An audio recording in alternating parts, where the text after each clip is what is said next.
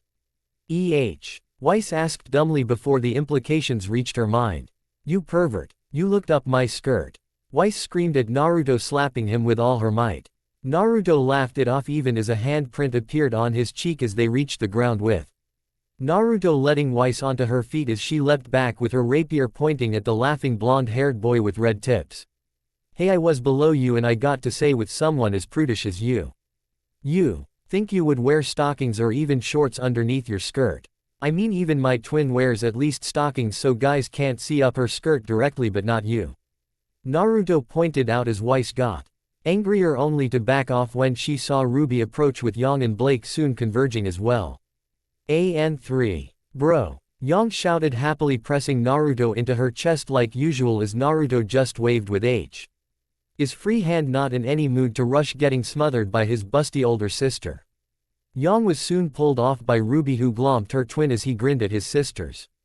"Miss me?" Naruto asked with a SMI. As Yang winked back at him and Ruby just hugged him tighter. Blake just sighed before noticing Weiss glaring at Naruto and a red handprint on his cheek. "Hey Naruto. What happened to your cheek?" Blake asked as Ruby stepped back and gasped when she saw a handprint on her beloved twin's cheek. Naruto chuckled nervously, watching his older sister's eyes start to turn red. He grabbed Yang's hand quickly, making her eyes turn back to violet as she gave a quick questioning look to Naruto. Weiss simply did not appreciate being rescued, but we talked it out afterwards. "Right, Weiss?" Naruto asked as Weiss huffed but nodded. "I apologize and I believe I overreacted a bit," Weiss said, looking away. She refused to admit that Naruto may be right about her skirt and panties, so she could live with saying she overreacted.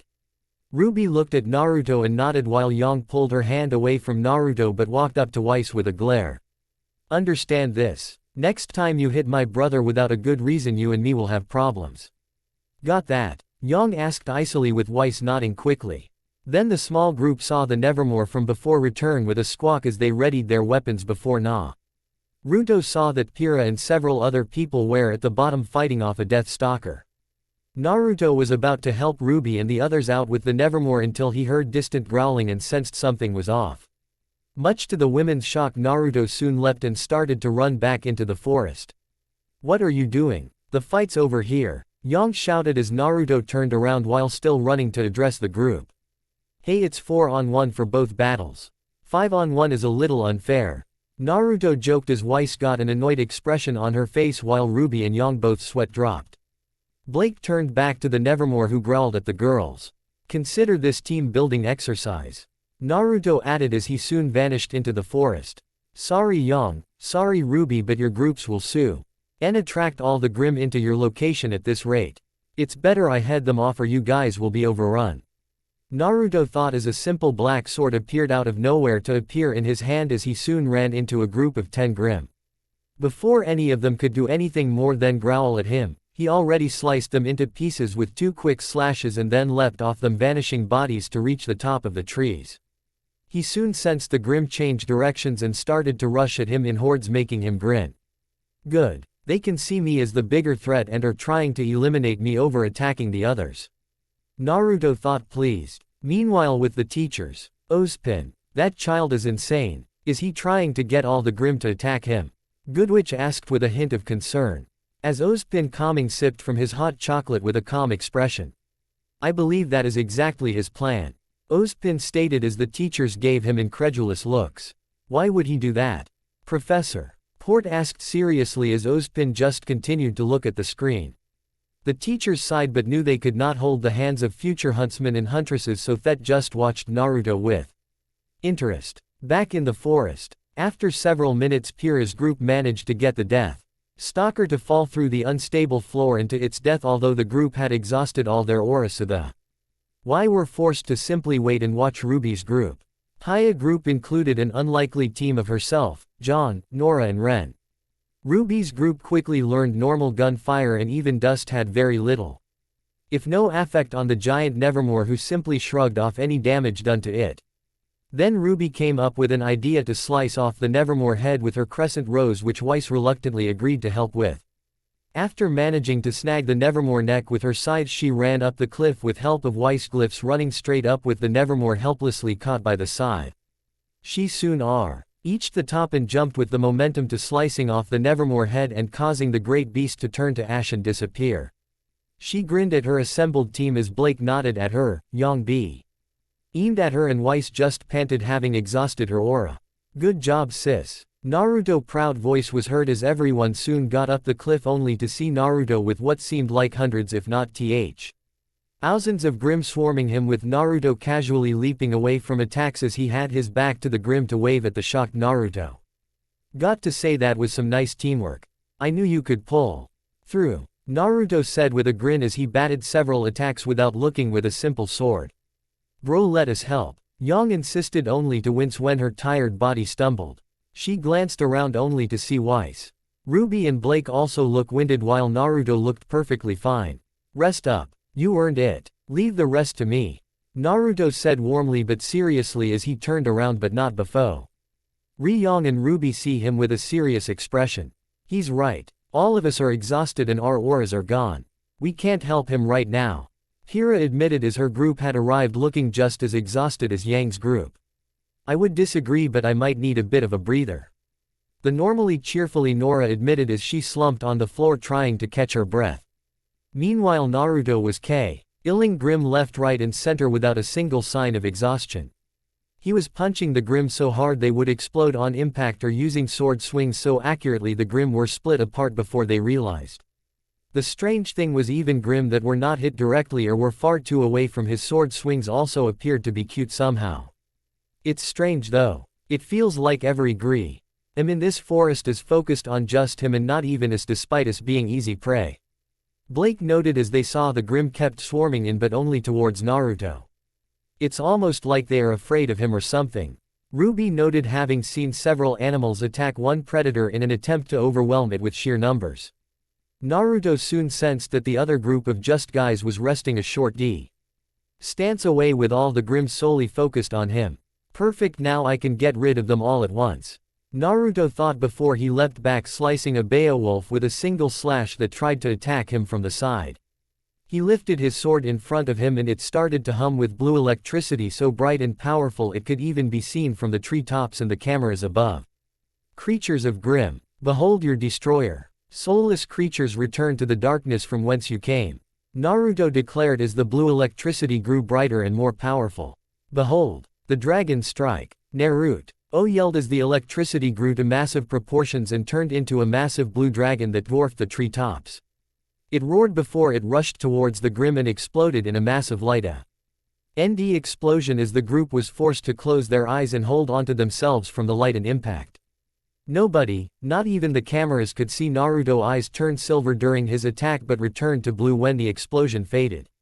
The teachers gasped when the cameras zoomed out to reveal that at least half of the entire forest was destroyed and leveled off from the explosion, leaving nothing but a crate of pure destruction. Naruto swung his sword, blowing away the smoke as it vanished right as he turned back to the group with a smirk. Looks like all the Grimm are destroyed, right? That means we pass, right? Naruto shouted, knowing the cameras could hear them. After a minute Ozpin's voice could be heard across the entire forest. Well, with that unexpected surprise, the test is over. Congratulations to all students. Please wait at your site and we shall pick you up to begin opening ceremonies and team announcements. Naruto walked back to Yang and Ruby, who both clung to him, making him smile. Okay dude, what is your semblance? I mean, that was amazing. Nora chanted as Naruto rubbed his head modestly. I am not sure what to call it. Naruto claimed as nobody noticed. Ruby gave him a strange quick look, almost as if she didn't believe him. AN5. Yang added, Uncle Kiro told us that Naruto power is to use dust without dust. Whatever that means. As Naruto shrugged his shoulders.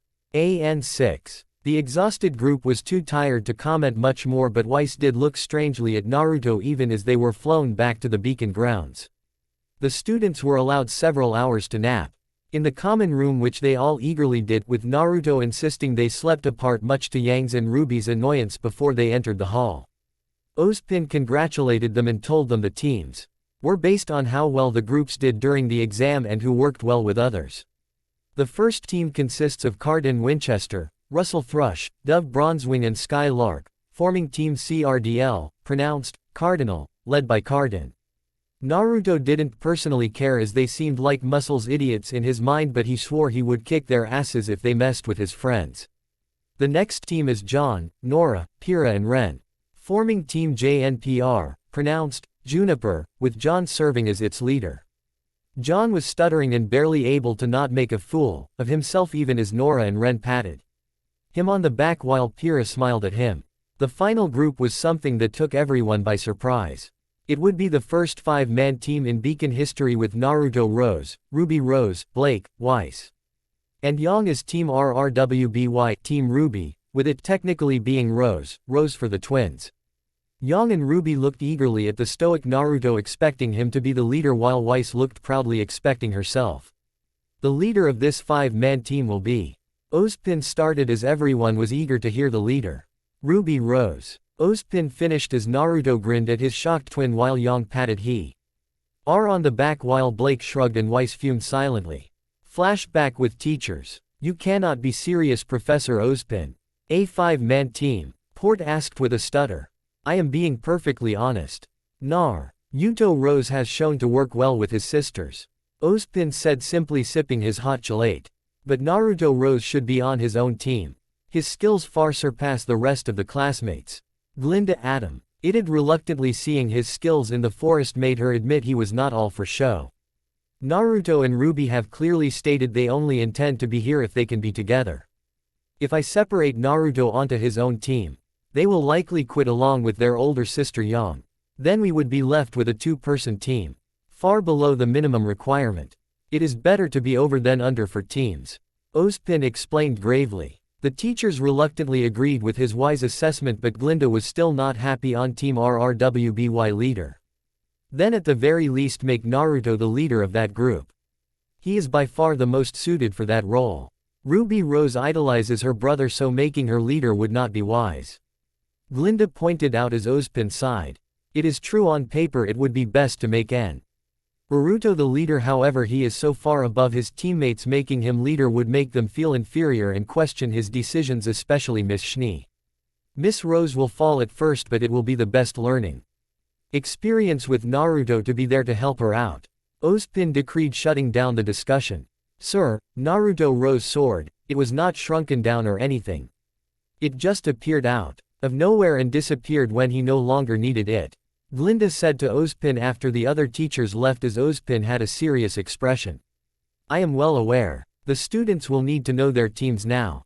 Ozpin added as Glinda nodded and walked away. It's as almost like Mr. Rose has. But's impossible. Nobody has it anymore, Ozpin thought with worry. After that rather shocking discovery of he assigned leaders are Team JNPR and especially Team RRWBY. The teams were assigned rooms, one per team, and told they should sleep, as the next morning their official days as huntsmen and huntresses in training was about to begin. John had to be dragged by both Nora and Ren, as his eyes were as wide as plates for him being chosen to be leader of their team. Pyrrha did stop and waved to Naruto and Ruby, who smiled back at the redhead. Weiss huffed, storming off to the assigned room without another comment, making Naruto sigh while Yang and Blake give the heiress stink eyes. Blake did give a nod to the Rose siblings before she walked off to the RRWBY bedroom. Ruby's face looked like a fish as she kept opening it and closing it as if she was dreaming. I am on a team with Bro and Yang, and I am the leader. Ruby mumbled in between moments, trying to remember how to think. Naruto grinned at her as he wrapped his twin in a tight hug, making Ruby blink before her mind returned, returning the hug happily. Knew you had it in you, Rubes. Naruto beamed at Ruby, who smiled softly with a faint blush for the open blush from her twin. Naruto after a few minutes let go, only for the Yang to swoop rub. Why, with her long arms pressing Ruby's face into her bountiful chest, much to the younger girl's embarrassment. What a dream come true. I get to be on both my baby sister and Bro's team. And little Ruby is my leader.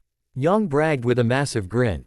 Oomph. Blah blah. Ruby tried to say as her face was starting to turn blue due to her older sister unintentionally smothering her face as she beat her arms against Yang's breasts, trying to make the older girl let go of her. Yang let go when Naruto gave her an amused smile and cough, rubbing her head in embarrassment as Ruby dramatically took deep breaths, trying to get air back into her lungs. Naruto, Yang and Ruby started walking, but Yang insisted on holding Ruby against her side with one arm over her shoulder. Yang could not contain her grin, and proud look as Ruby looked nervously around. You have no idea how proud I am of you. Yang chanted as Ruby looked at Naruto in confusion. But Naruto is stronger than I am, and he seems more like a leader, Ruby brought up as Yang turned to Naruto, who shrugged. Having strength isn't the same as being a good leader, Ruby.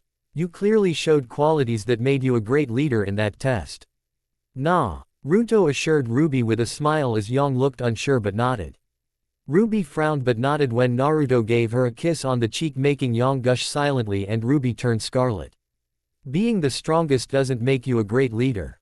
It takes being able to ask people to follow your orders and the ability to convince people they can trust you. If being the strongest was the only requirement, then I would have been the 6th Hokage, not Kakashi-sensei. Naruto mused as they soon arrived at the room. AN2. Naruto opened the door quietly to see both Weiss and Blake claim a bed each, and they were already both asleep. Naruto scanned the room and saw they were only 2 more beds for a total of 4. Naruto and Yang shared matching shit-eating grins while Ruby blushed slightly when her 2 siblings gently dragged her onto one bed. Naruto was soon squished between his busty older sister and more petite but still warm twin in one sandwich. This actually worked out rather well as all 3 rose children and loved snuggling in their sleep, and Naruto could not deny his beautiful sisters clinging onto him in their sleep was anything but pleasurable. Several hours later, Naruto woke up realizing they had slept in their day clothes instead of their pajamas, not that Naruto particular minded, especially when he was in a very pleasant sandwich of his sisters. Yang's very prominent vanilla scent was mixed with Ruby's gentler but still sweet strawberry scent as their bodies clung to him while they slept. He jokingly told them that they smelt nice, and it appears his sisters took that to heart when selecting shampoo. He never got a response when he asked how he smelled to them, but judging by Yang's smirk and Ruby's blush, he assumed he couldn't have smelled terrible to them. He let his sisters cling on to him for a few more minutes before he decided he might as well enjoy this rare moment of peace and calm by enjoying his sister's taste. While one arm was still owned by Ruby, he used the other arm to slowly slide it out of Yang's tight grasp. He then used that hand to slide it down Yang's back, making her shiver in her sleep until it reached at her waist.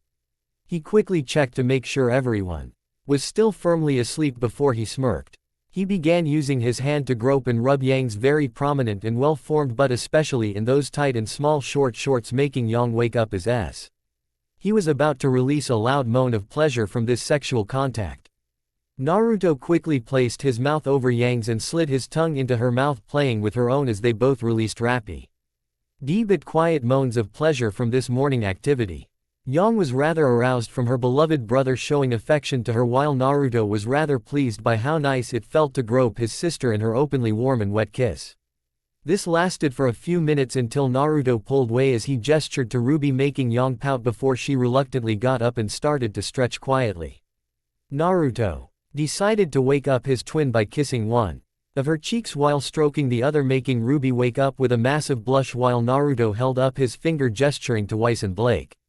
Ruby nodded humbly, still blushing as Naruto and her got out of their shared bed. Naruto quietly whispered, "Let's greet our local heiress with style," pointing to 2 whistles in his hand as Yang grinned and Ruby nodded eagerly. Naruto gestured to Blake with Yang, understanding he wanted her awake and not part of the prank, nodded. Yang gently shook Blake awake as Naruto gave Ruby one of his whistles.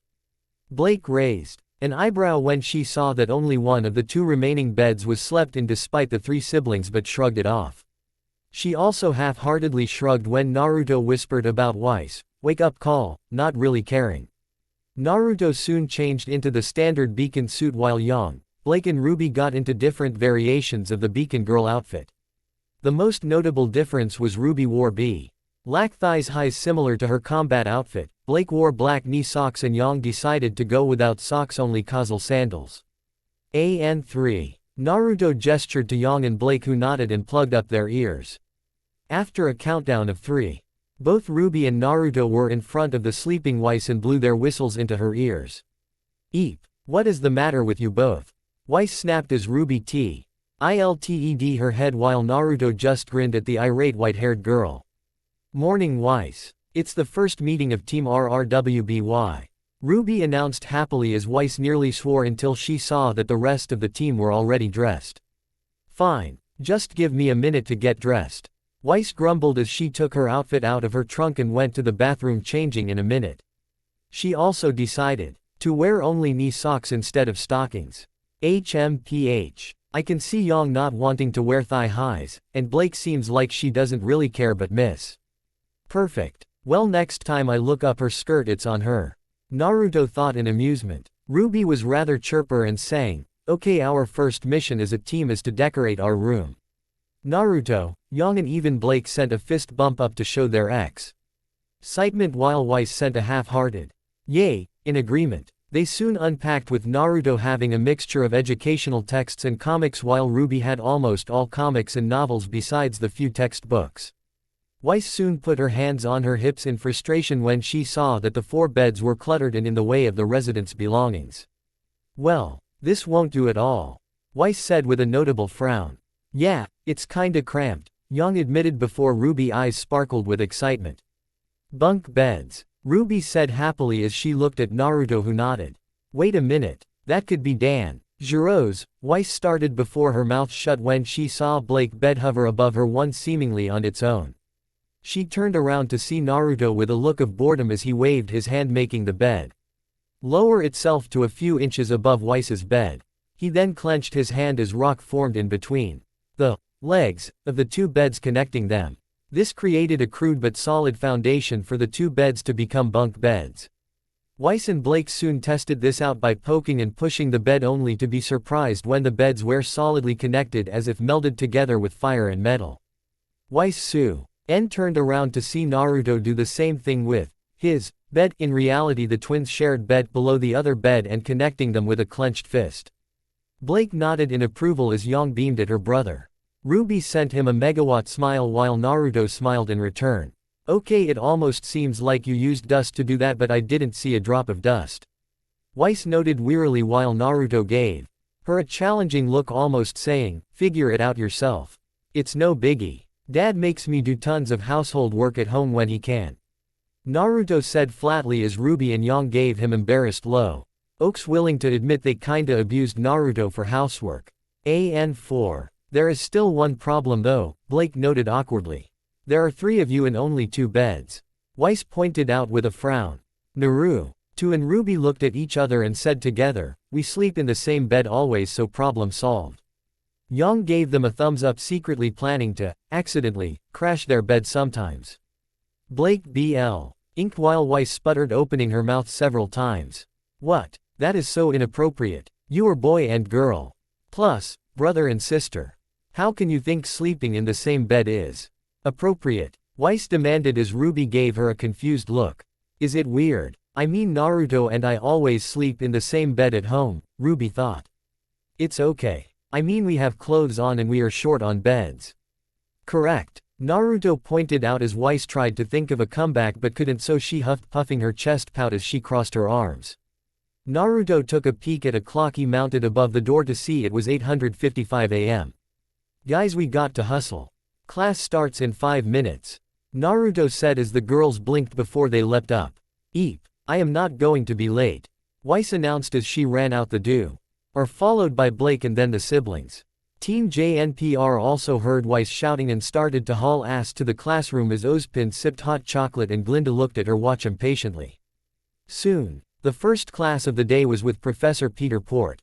He was a middle-aged man with gray hair and a gray mustache and a somewhat overweight figure.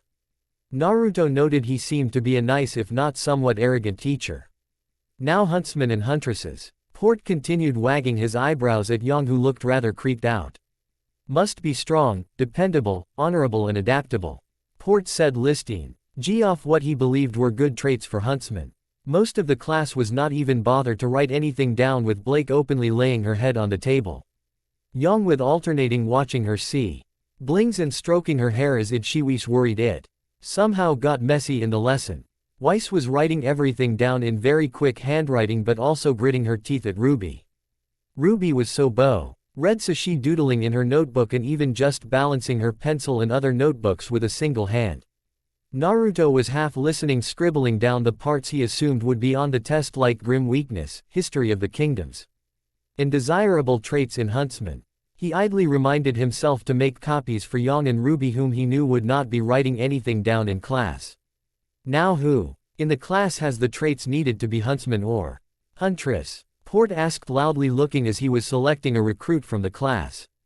Naruto saw Ruby hesitatingly raising her arm, but before she could say anything, someone else beat her to it. Sir, I am that future huntress, Weiss announced as Ruby's head sank before she started cheering for the white-haired girl. I see. Well, there is only one way to test it, Port said as he pulled off the white sheet, revealing a borbatusk, a grim looking like a boar with tusks growling, contained inside a cage. Blake and Yang cheered, which Weiss ignored, but when Ruby cheered, she in a rather snarky tone said she needed to focus, making Ruby's head drop. We got a real princess here, huh? Kinda reminds me of Koyuki when I first met her. Let's see if she can at least back up her talk, or if she is just a girl with a famous last name, Naruto noted with critical eyes. Port soon released the lock and the borbatusk eagerly charged forward at the nearest target, Weiss, with no restraint. Weiss' attempt to met its charge with a thrust from her Murdenaster, a multi-dust rapier, only to learn its head was covered in thick bone, making her thrust bounce off, and Weiss was barely able to dodge the charge. Ooh, not what will you do, Miss Schnee? Port taunted as the borbatusk turned around to face Weiss again. Weiss attempted to use a glyph to slow down the following charge from the borbatusk, only for Grim to jump above the glyph much to her surprise and slam into her, making her slam into the wall. The impact also made her rapier Murdenaster fall out of her hands and into the air. Weiss grunted as her aura protected the worst of the damage as she managed to get up, only for the borbatusk to run at her, which she leapt out of the way but still got Azed in her thigh, making her wince as the borbatusk somehow pivoted, prepared to skewer her on its return trip. By now the class was yelling Weiss' name in concern, and even Port realized the lesson was over, prepared to shoot the Grim. However, nobody expected Naruto to have leapt into the air while everyone was on Weiss and grabbed Murdenaster in mid-air, holding it with one hand. He slammed the rapier through the skull of the borbatusk in one thrust, pinning it through the floor. Unlike Weiss, whose thrusts only bounced off the skull, Naruto's sheer strength and using gravity to enhance the thrust allowed Naruto to easily pin into and through the Grim in one leap. Naruto had one hand on the guard and the other hand on the hilt to drive the blade through the Grim as it hissed in pain before turning into dust particles the next. Naruto quickly unpinned the rapier from the floor, swinging it a few times and quickly inspecting it. Good grip, good balance, large number of slots for different dust varieties, and it's nice and light for someone like Weiss. Overall, a perfect weapon for a girl like her. Naruto grudgingly admitted that Weiss had picked a good weapon for herself. The class had their mouths dropped for a few moments before everyone started to clap and cheer. Naruto quickly handed the rapier back to Weiss, who was rather pink-faced. I didn't need your help. I had it under control. Weiss insisted as she sheathed her rapier, refusing to look directly into Naruto's eyes. Never said you did, Weiss. Naruto pointed out with amusement, seeing the heiress rub her face in embarrassment. Definitely a tsundere-type girl. Acting all tough but buckling when somebody shows her true kindness. Naruto thought, knowing he saved a few daimyo like that on his journey. Port had a serious expression as Naruto walked past him. Mr. Rose. Port said, making Naruto look at him with a blank expression. Yes, Professor. Naruto asked. Was that really needed for you to step in? I was about to step in myself. Port asked with a frown. Maybe I broke the rules in interfering, but I would break the rules then abandon my friends and comrades. Naruto said back, coolly walking back to his seat, where Ruby and Yang held his arms in amazement. I see. He is already thinking like a huntsman and a leader. Port whispered as the class was dismissed. After class, Weiss reluctantly agreed to accept. Ruby is their leader. If Ruby tried to put more efforts into classes, which Ruby eagerly agreed, giving her new teammate a giant hug, much to Weiss' annoyance. This did break the ice and the rest of the team did laugh at Weiss' sour expression as Ruby started to list off ideas on what their team building exercises could be. AN5. Team RRWBY did not see Team JNPR till lunch when Nora loudly invited Team RRWBY to their larger table. Naruto did find it amusing that John spent of lunch trying to flirt with Weiss only to be flatly rejected every time. He did wonder how, asking if white is your color, was really flirting, but he sensed Weiss was not impressed. Ren sighed as Nora kept talking about a sloth she had a dream about. Yang and Ruby were laughing at the duo. Blake silently ate her sandwich, but she was obviously still listening. Naruto was chatting with the pretty redhead Pyrrha, who seemed rather fun to talk to, although she did rather uncomfortable with any subjects involving her fame.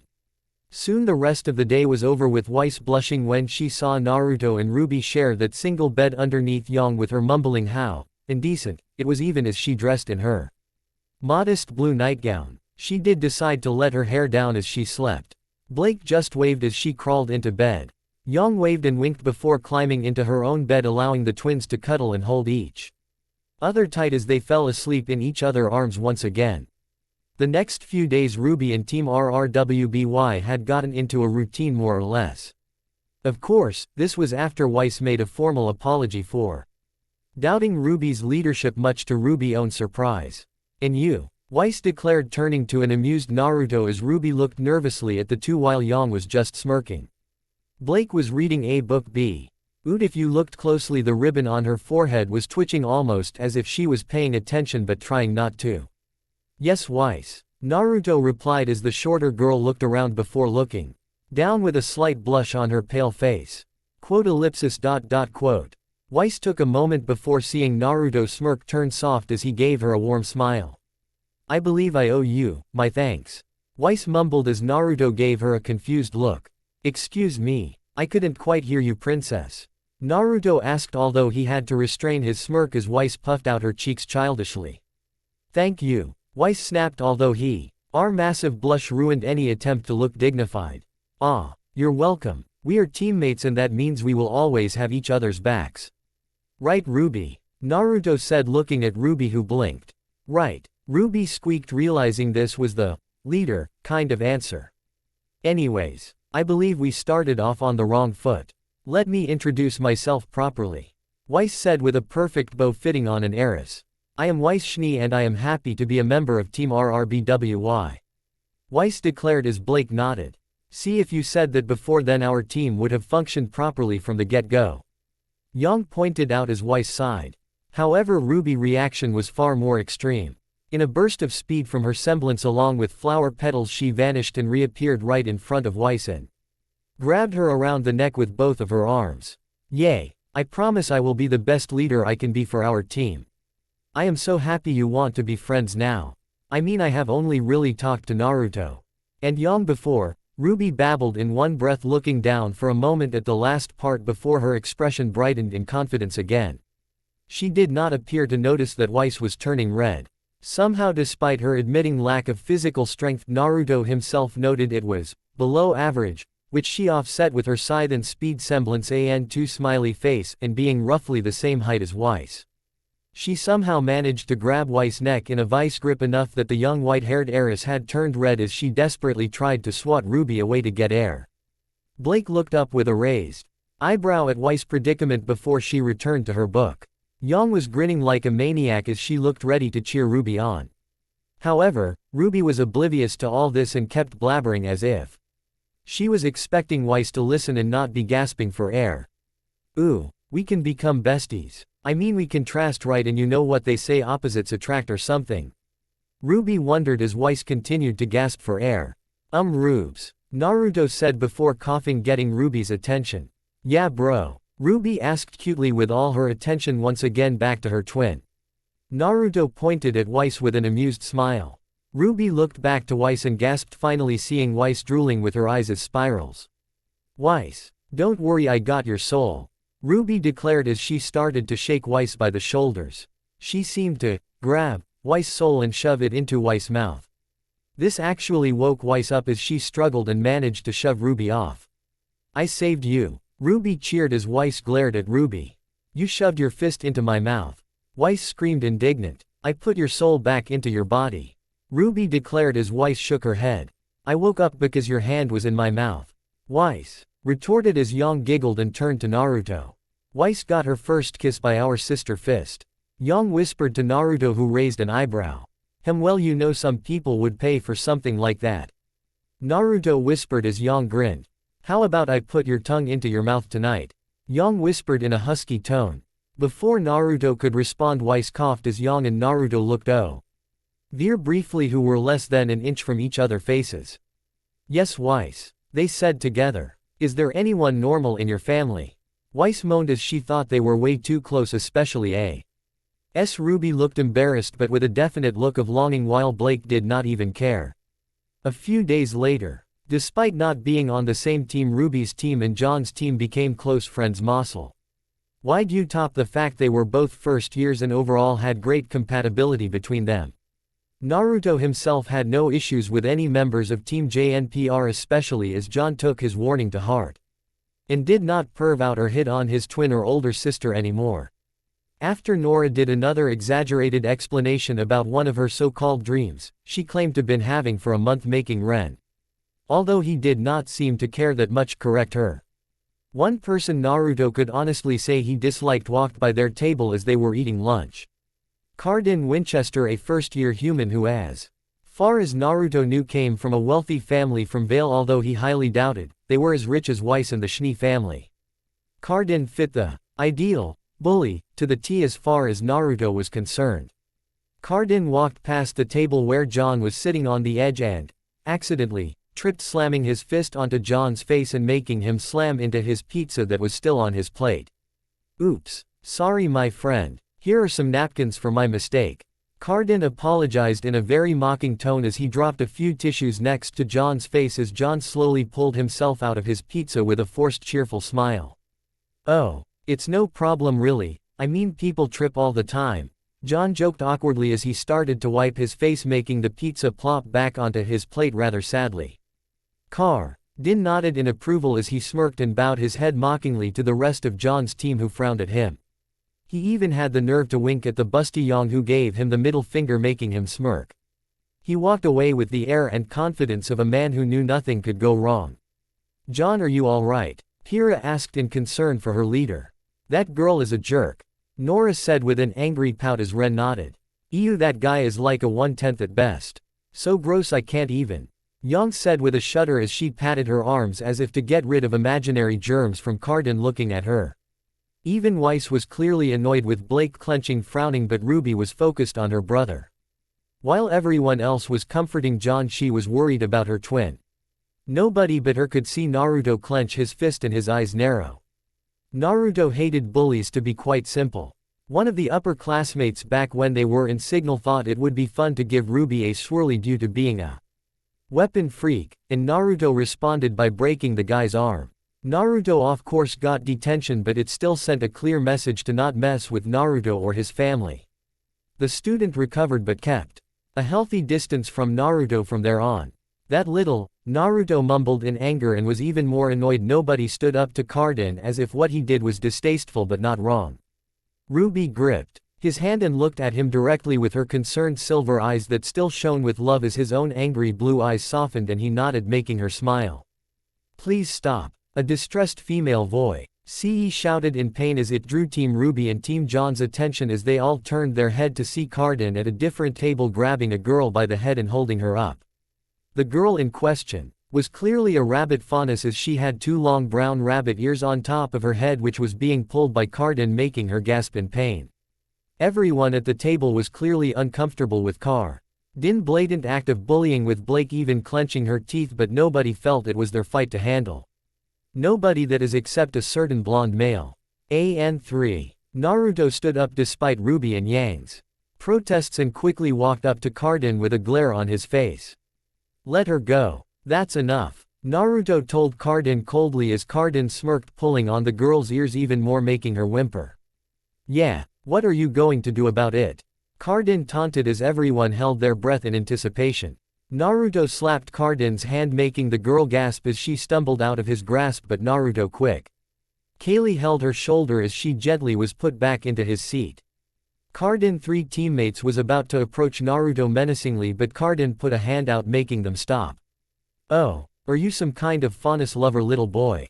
Cardin taunted as he towered over Naruto by a few inches, but Naruto was not fazed at all. Better that than a little bully who only fights people who won't fight against him. Naruto taunted back as Yang and Ruby snorted, and Cardin lost his composure for a moment. He regained as his eyes grew in recognition. Oh, I remember who you are. You and you little girl twin somehow convinced the teachers to let you come here early. What are you? 15. Cardin said in realization as Naruto didn't back down. I wonder how that happened. Maybe your parents paid off Ozpin, but you are from Patch, right? That tiny village in the middle of nowhere. Cardin asked as Yang narrowed her eyes as Nora and Ren looked rather nervous.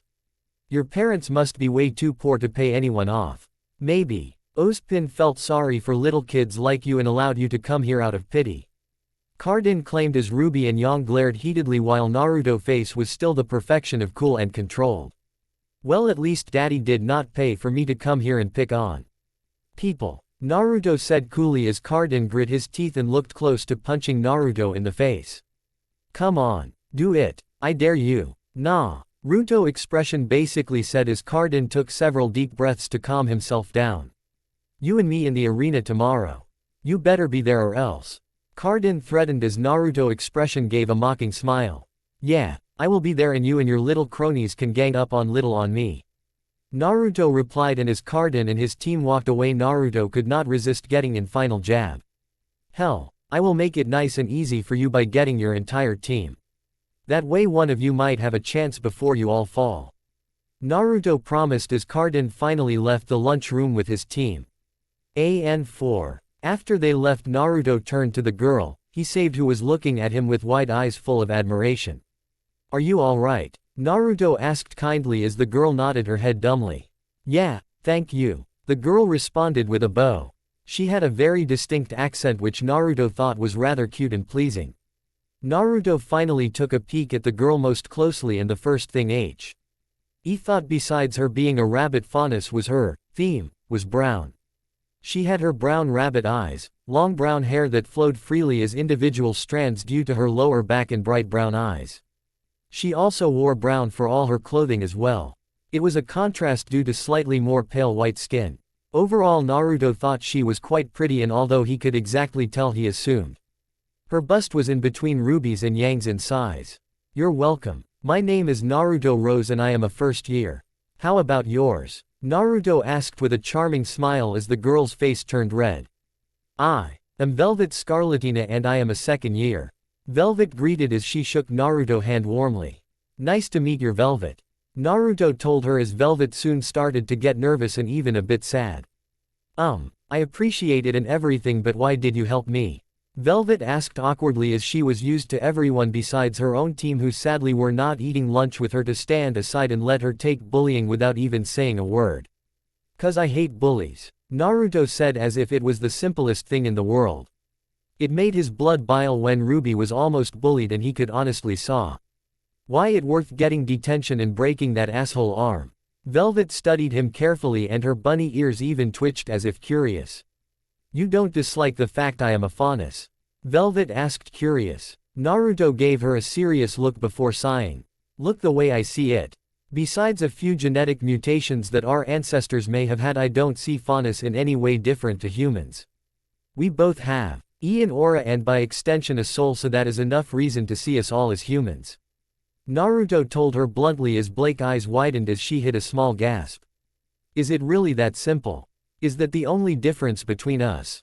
Blake thought as she was used to actively fighting to make humans see faunus as equals, and yet someone younger than her could see things clearer than she could. Weiss looked WN slightly as her foot moved uncomfortably.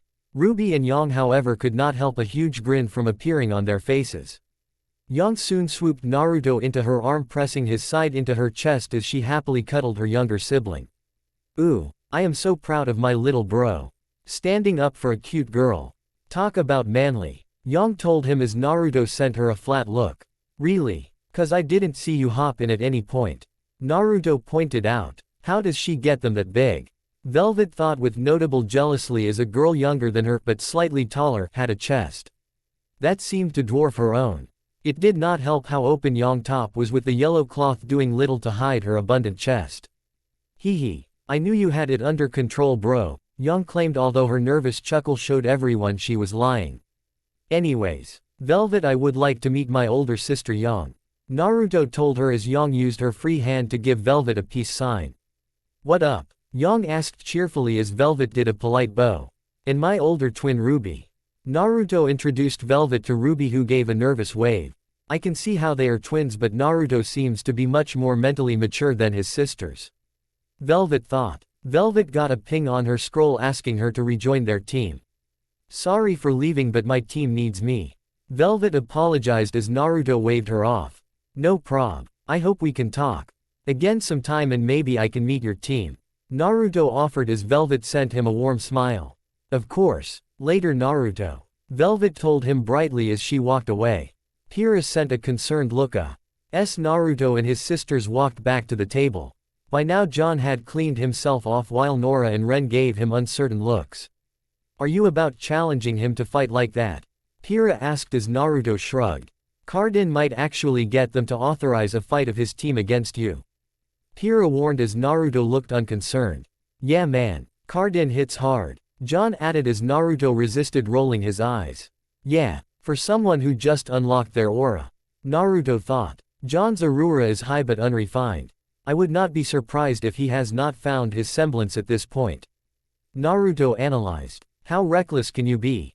I mean, challenging an entire team to a fight is just plain stupid. Weiss shouted as Naruto gave her an amused look. Why Weiss? If I didn't know any better, I would say you were worried about me. Naruto noted with a grin as Weiss' cheeks turned red. You buffoon. If you don't take care of yourself, you can get hurt. Weiss sputtered, not denying or confirming she was worried about him. Naruto waved everyone off. It will be fine. Cardin and his groupie look strong, but I can tell their type.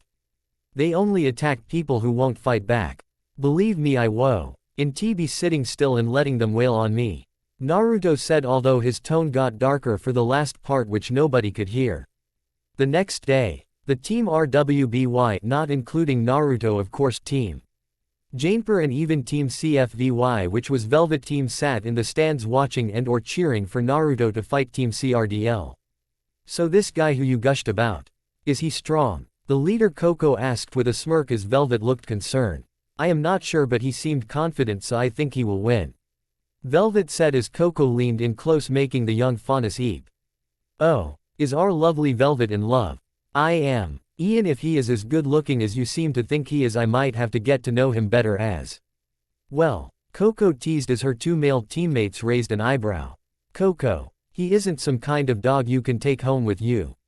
Velvet chastised as Coco kept her grin up. Soon Team CRDL came on looking all confident with smirk, with Cardin even winking at girls in the stands much to their disgusts. Pig. Weiss snorted. Asshole. Yang agreed. Then Naruto walked in, but without a weapon, just stretching his shoulders. He is good looking. Good choice, Velvet. Coco praised as Velvet turned scarlet. Now let's see if he has the chops to back up his words. Coco noted as she lowered her sunglasses with an intrigued look. Unlike Naruto, each member of Team CRDL had their weapons already in their hands. Cardin had a mace connected by a flail to his hand for mid-range combat, Russell had a pair of daggers in each hand, Dove had a short sword that also functioned as a high fire rate revolver, and Lark had an axe. Geez, Cardin is going all out with their weapons. Weiss noted with a frown. Yet Naruto is not using any weapons. Not even that sword from before. Nora remarked as everyone looked worried. AN5. Except for Ruby and Yang. Nah, our bros got this. Yang stated as Ruby nodded. Yup, just wait and see. Ruby said with conviction. As Naruto and Team CRDL were standing in an enclosed arena, with the other students watching in the stands above them along with a monitor for clearer picture. Glinda Goodwich's stern face appeared on the monitor. This match, which was agreed by both parties, should commence momentarily. The standard rules will apply. No death will be permitted at any point. The aura gauges shown above will essential health of each contestant. When it reaches red, that student is eliminated, no questions asked. The match will continue until either tram loses all of its members to either having their auras drained to the red or being knocked unconscious. Goodwich explained. The screen showed Naruto rose on one side with a healthy green bar underneath, while the other side showed the members of Team CRDL with an aura gauge underneath each of their names. However, I can choose to end the fight on my own if it appears that one side is clearly incapable of winning. Once I announce a ruling, it will be followed. If anyone disobeys, there will be consequences. Goodwich warned as she stared in particular to Cardin, who gulped. Does everyone understand? Goodwich asked. Yes, Professor. Everyone chanted as she nodded. Very well, the match may begin. Now. Goodwich announced as her avatar on screen disappeared. Cardin yelled to Sky, get that loser. Sky yelled and charged at Naruto, who still did draw a weapon out but looked neutral. Sky swung his axe at Naruto W. Ho dryly stepped back a few feet, making the axe miss at Mark. This made Sky even more mad as he kept swinging at Naruto, who barely put any effort into dodging his wide swings. Naruto looked at the corner of his eye to see Dove point his sword at him. Dove began to fire rapid shots at Naruto, who noticed. Before Sky could react, he stepped forward inside of Sky's guard and sent a fast punch into his gut, making him gasp in pain. As Sky grunted, Naruto spun him around and used him as a shield to absorb all the shots from Dove, whose fingers kept hitting the trigger.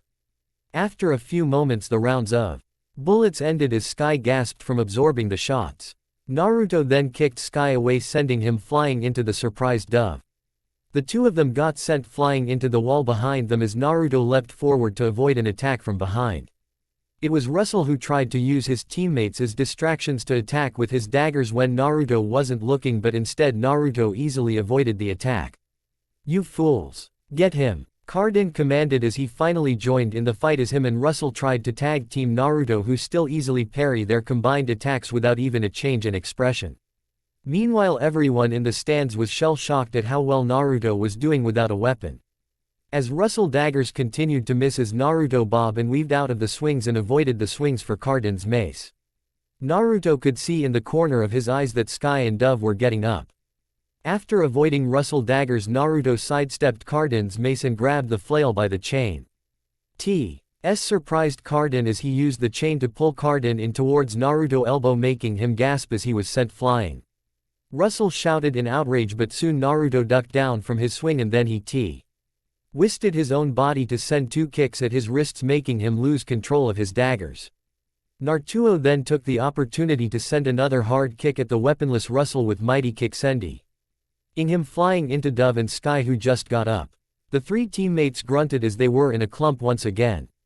Naruto then spun around, guarding against Cardin mace once again while he threw the off-air dagger into Sky's chest, making him gasp and collapse. Sky's aura gauge then turned from partly green into red as an alarm went off. Sky Lark aura has been reduced to red. He has been eliminated.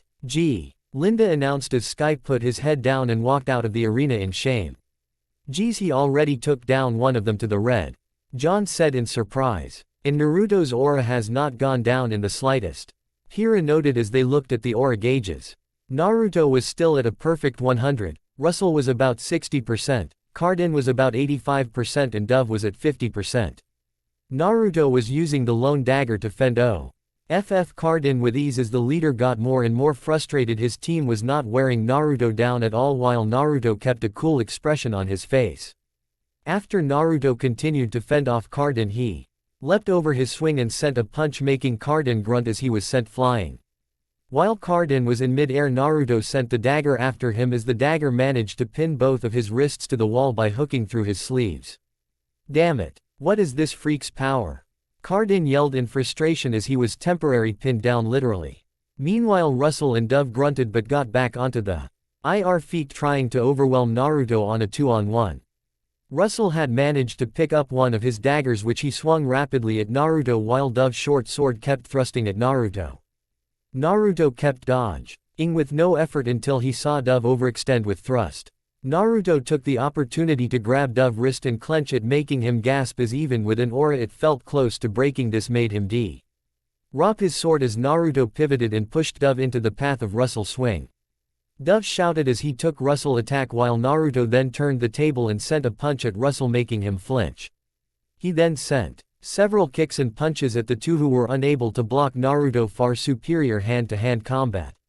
He then took them by the wrist with one hand each and swung them into the wall as they gasped and slumped over. Both Russell Thrush and Dove Bronzewing's auras have dropped to the red. They have both been eliminated, Glinda announced as now it was Naruto 100% aura versus Cardin, whose aura had dropped to 70%. This guy is unreal. He has defeated 3 opponents at once without even a drop in aura. And he didn't even use his own weapon to do so. Ren said in surprise. Well, Velvet, this guy is a real winner. Coco noted before licking her lips. Wonder if he is good in other ways too. Maybe my little cherry can be popped by him. Coco thought lustfully as she had high standards and Naruto appeared to meet them. Weiss and Blake stared at the smirking sisters. How did you know he would do so well?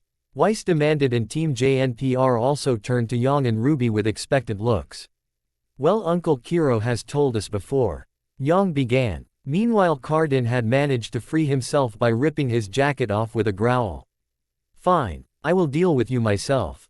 Cardin hissed as Naruto gave him the "come here" sign with his hand. Naruto, once again without his weapons, was easily parrying all of Cardin's attacks with ease. Naruto could fight full-fledged hunters and huntresses as he is now without going to any academy. Ruby revealed with pride in her voice. Everyone looked wide-eyed at someone younger than all of them was already at the level of full-fledged hunters and huntresses. Naruto then started to weave offense in dodging. As he avoided an attack from Cardin, he spun around and hit him with his elbow, making Cardin growl. Cardin then swung his mace at Naruto, who jumped and say "NT" a kick as he went him, making Cardin snap his head upwards in pain. Each attack Naruto wove in continued to drain Cardin aura, not that the irate leader noticed, as was blinded by anger and humiliation. Cardin continued to try to hit Naruto to no avail as Naruto used every dodge to weave in a counterattack such as a light punch or kick while avoiding any kind of reprisals. Naruto finally had an also he grabbed the mace in mid-swing, pulling on it so hard Cardin was forced to let go as Naruto tossed it aside.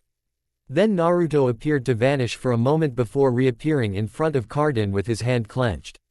Naruto sent a punch into Cardin's gut and moved his wrist so the impact sent Cardin into the ground as his body made a trench from the impact. Cardin grasped in pain before he lumped over in defeat as his aura shattered from the impact. Cardin Winchester has fallen into the red with his aura gauge. He has been eliminated. All members of Team CRDL have been eliminated. Naruto Rose has won the bout with an untouched aura. Glinda announced as the lights went off before focusing on just Naruto, who stood over the fallen Cardin. Next time you feel the need to pick on someone, remember this feeling, as it will get worse for you if you pick on other students. Naruto warned as Cardin grumbled as he slowly picked himself up. Whatever. None of you is worth my time. Not even some joking around is worth hanging around, you losers. Cardin claimed, ignoring the aching of his ribs from the beatdown. Him and his team limped away, careful to avoid the glares of many of the spectators. There was silence as Naruto stepped out of the ring and walked over to the gobstopped expressions of Team JNPR and the remaining members of Team RRWBY. Did you enjoy the show? Naruto joked as he resisted using wind to push their jaws back into their mouths, even as a joke. He smiled when he saw Ruby's huge grin and Yang wiggling her eyebrows rather suggestively. Break me. Come on. Eventually we are gonna do it, so why not now? Yang expression screamed at him as she licked her lips. Naruto would be lying if he didn't admit to himself being rather turned on by his busty sister who had OP. NLY admitted to him fingered herself to thoughts of him in her special shower time. Naruto resisted the urge to slam Yang to the ground and kiss and grope her till they were satisfied with dry sex. And turned his attention back to the other members of their little group. Ren of all people decided to break the silence. He had a wide-eyed expression. That was, Ren began just as Nora had a huge smile on her face as she glanced at Ren. Awesome, Nora said. Very impressive. Ren finished just as Nora started to talk. Nora gave Ren a pout as Ren sighed. Impressive. How lame. Impressive is for when you find a rare comic book. What Naruto did was awesome. I mean, he didn't take any damage at all. Nora exclaimed as Ren sighed. It was very awesome. I do not believe any of us could disagree. Hira said after a moment pause as she gave Naruto a warm smile which he returned. Dude, I mean you are like a superhero or something, right? I mean you were like predicting their moves. Can you see the future or something? John babbled rather awestruck before joking the last part. Nope, can't see the future. I just happen to have quick reflexes. Naruto claimed, proving this by ucking from a hug from behind from an excited Ruby. Phooey, I thought I could surprise you this time. Ruby pouted as Naruto gave a short laugh. Big sis, you are still not quite old enough to surprise me yet. Naruto teased as he playfully patted her on the head. Ruby pouted but looked rather pleased as Yang smirked. Yang was well aware that Ruby craved love from Naruto in basically any form. Single quote. Reminds me last year where Ruby had gotten a cold and had to be bedridden for 2 days. Yang mused. And2. Ruby had gotten a very minor cold, so she got to skip 2 days of school, which honestly nobody in the Roser family was particularly surprised at. What did shock people was that Naruto also skipped 2 days of school to be Ruby's personal nurse for those 2 days. Naruto had perfect attendance. ND even took notes for Ruby constantly, but he blew that all off just to take care of Ruby for something Ruby would have admitted was relatively nothing.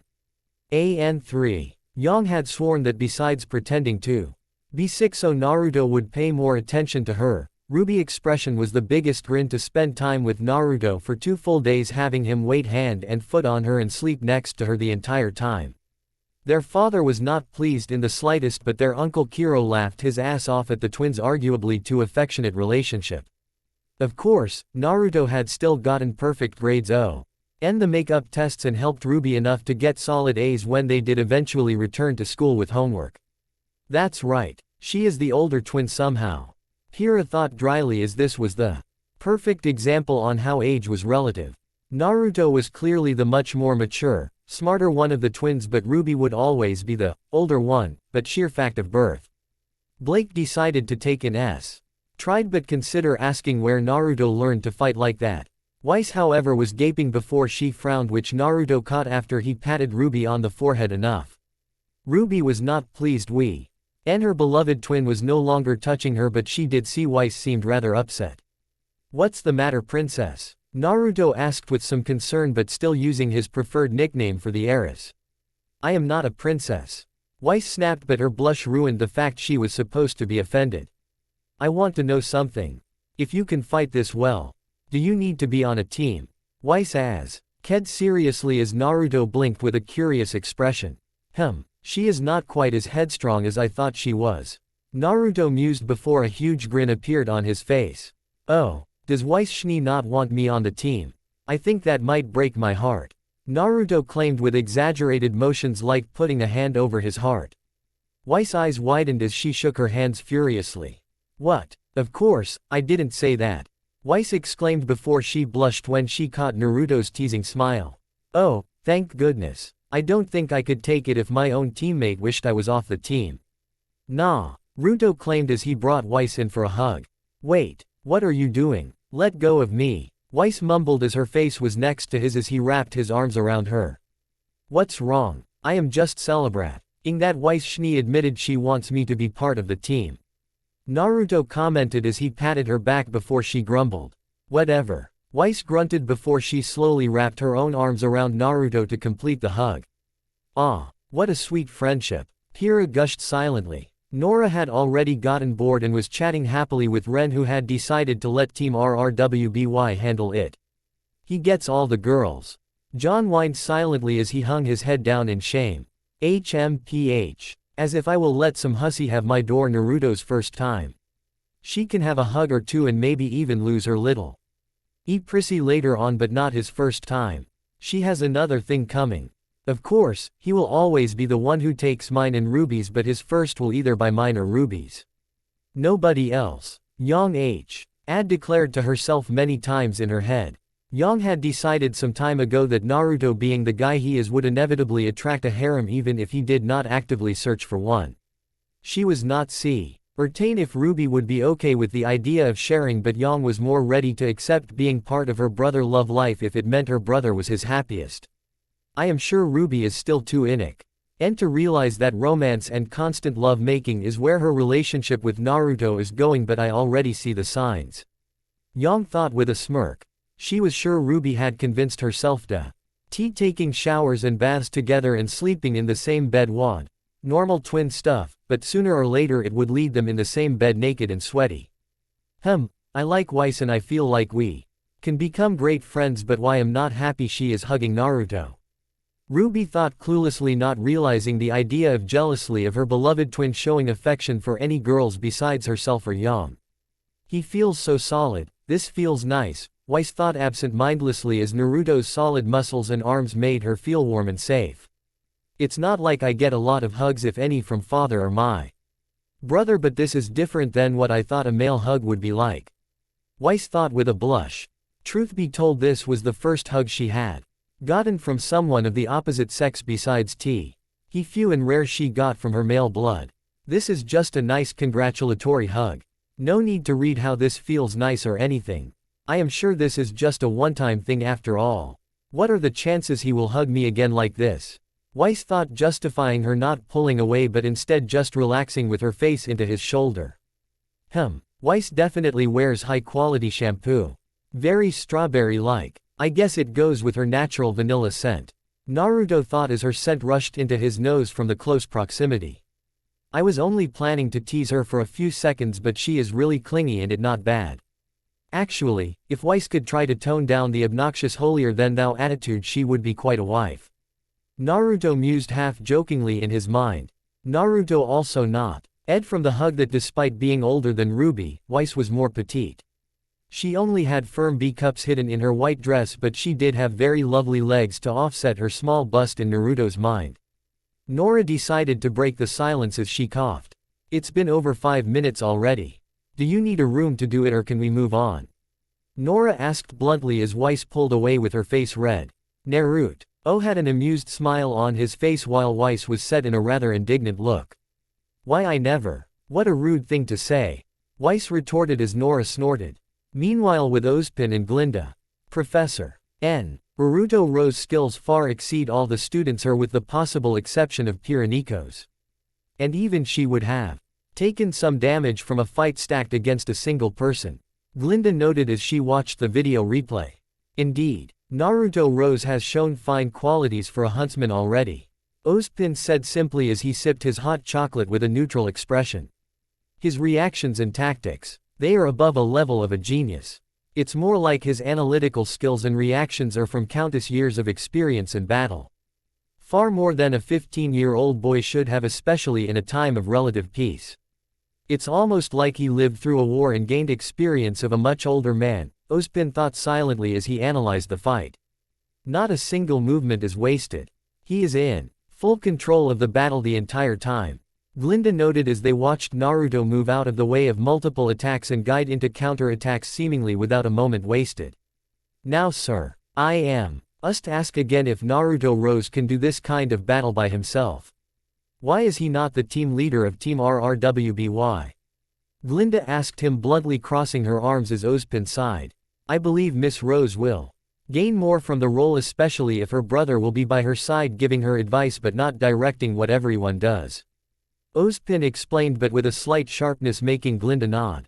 So, his mind won't change, Glinda thought as she nodded. Moving on. When Ironwood hears about Naruto Rose he will not be pleased. Glinda warned as they both knew James would hear rumors one way or another. I am well aware James will think we are wasting Mr. Rose's talents be going to Beacon. Ozpin noted with a sigh. Glinda could only sigh in sympathy. As much as it was useful to have James Ironwood, who was one of Atlas's highest-ranked members in their group, he could be a bit much at times. James can be a bit reckless, but he is still a valued member of our little group. Ozpin said smoothly. More like an extremist who believes any problem can be solved by attacking first. Glinda noted sourly. James was deep down a very kind-hearted man, but he took a hard stance against any sort of danger even if his views were a bit extreme. He might try to poach him, especially if he sees Naruto's grades already being suitable for graduation. Glinda said worriedly as Ozpin frowned. He is a student at my school, and I will not be pressured into sending a student out in the real world, especially at his age. Ozpin declared as Glinda nodded. Back with Naruto. While Weiss was arguing with Nora that it was just a hug, Coco was licking her lips. What a perfect package. Handsome, strong, kind, and probably great in the sack to boot. Sorry Velvet, but maybe I will take him for a spin. First, Coco awed rather lustfully as the fight and how outclassed the other team was getting her a bit aroused if she was willing to admit the truth. Wow, Naruto is so powerful, Velvet thought with stars in her eyes. And wow, she looked so comfortable in his arms. Velvet thought with a blush as she shook her head. Bad Velvet. He isn't going to sweep me off my feet and bring me to his bedroom and make love to me, Velvet thought with a red face as Coco gave her a smirk as she sputtered and shook her hands. Her two male teammates congratulated Naruto, who sent them a grin. Hey Velvet, if those guys Veer give you a hard time or anything, feel free to tell me. I hate bullies and you seem way too cute to be picked on. Naruto told Velvet, who turned red again. He thinks I am cute. Velvet thought. I will, Naruto. Thanks for your concern. Velvet squeaked as she looked around. Before anyone could stop her, she gave Naruto a quick but warm hug, much to everyone's surprise. Bigger than Ruby by Abbott. Naruto mused as he felt her chest press against his own. Thank you. Bye. Velvet said rapidly before she ran off, much to her teammates' amusement who followed her. Coco stopped and gave Naruto a wink. Hey handsome. The name Coco. Velvet's teammate. Coco introduced herself, much to Yang and Ruby's annoyance when she crossed her arms to intentionally make her bust seem more prominent. Hey Coco. Glad to see Velvet has such a pretty teammate. Naruto said back as cock grin grew bigger while Yang eyes narrowed. Oh, how charming. Anyways, if you ever need anything, feel free to give me a call. I do owe you one for Velvet's sake. Coco offered, batting her eyes much to Naruto's amusement. Sure, I will give you a call if anything come up. Naruto said with a smile as he put his scroll up get Coco contact information and for her to get his. See you later Naruto. Coco said in a sultry tone as she walked away with a slight away to her hips, being well aware that Naruto and even John were watching her movements. Why? He gets all the ladies. John thought, depressed, as it seemed like Naruto was the cooler version of him in every way. What a forward girl. She is definitely still a virgin though. I can tell the flirt is just an act. Naruto mused. That hussy. If she tries anything, I swear she will be getting a one-way ticket to the moon. Yang raged as her eyes turned red for a moment before returning to violet. I don't like that woman very much. Ruby mumbled as Naruto laughed. It's okay Ruby. No need to like everybody. Naruto assured her as he gave her a side hug, which she leaned into as they walked away along with everyone else from the stadium. A few months had passed, and to Naruto's amusement, despite their relatively different personalities, Team RRWBY was getting along relatively well. Yang took Ruby leadership rather well, albeit she joked that Ruby was a stickler in the mud whenever she made a decision that Yang personally disagreed with. Blake seemed neutral with everything but didn't seem interested in giving her own opinion one way or another. Weiss was initially grumpy but ceded control when Naruto pulled her over to the side one day. Why are you singling me out? I promised I would let Ruby lead if she proved herself, but she is still as silly as ever. Weiss complained when Naruto dragged her to their shared dorm and crossed his arms. Her grades are still fairly middle at best while I am near the top of the class. I am not saying she hasn't improved, but she still treats this as a joke, not a real responsibility, Weiss shouted as Naruto gave her a questioning look. Weiss, Ruby is being herself. She wouldn't be a good leader if she changed herself to act like everyone else.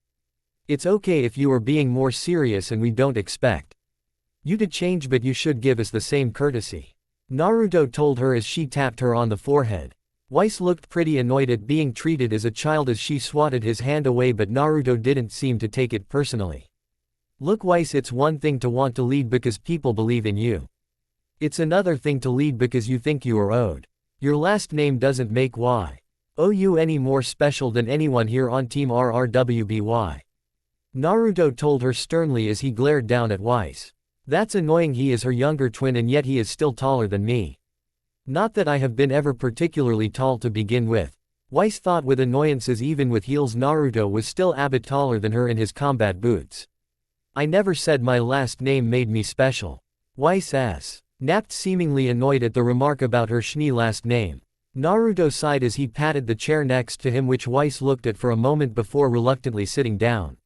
She did make a show of holding onto the skirt of her combat dress, as if to show she was more dignified than Naruto, who was sitting rather casually.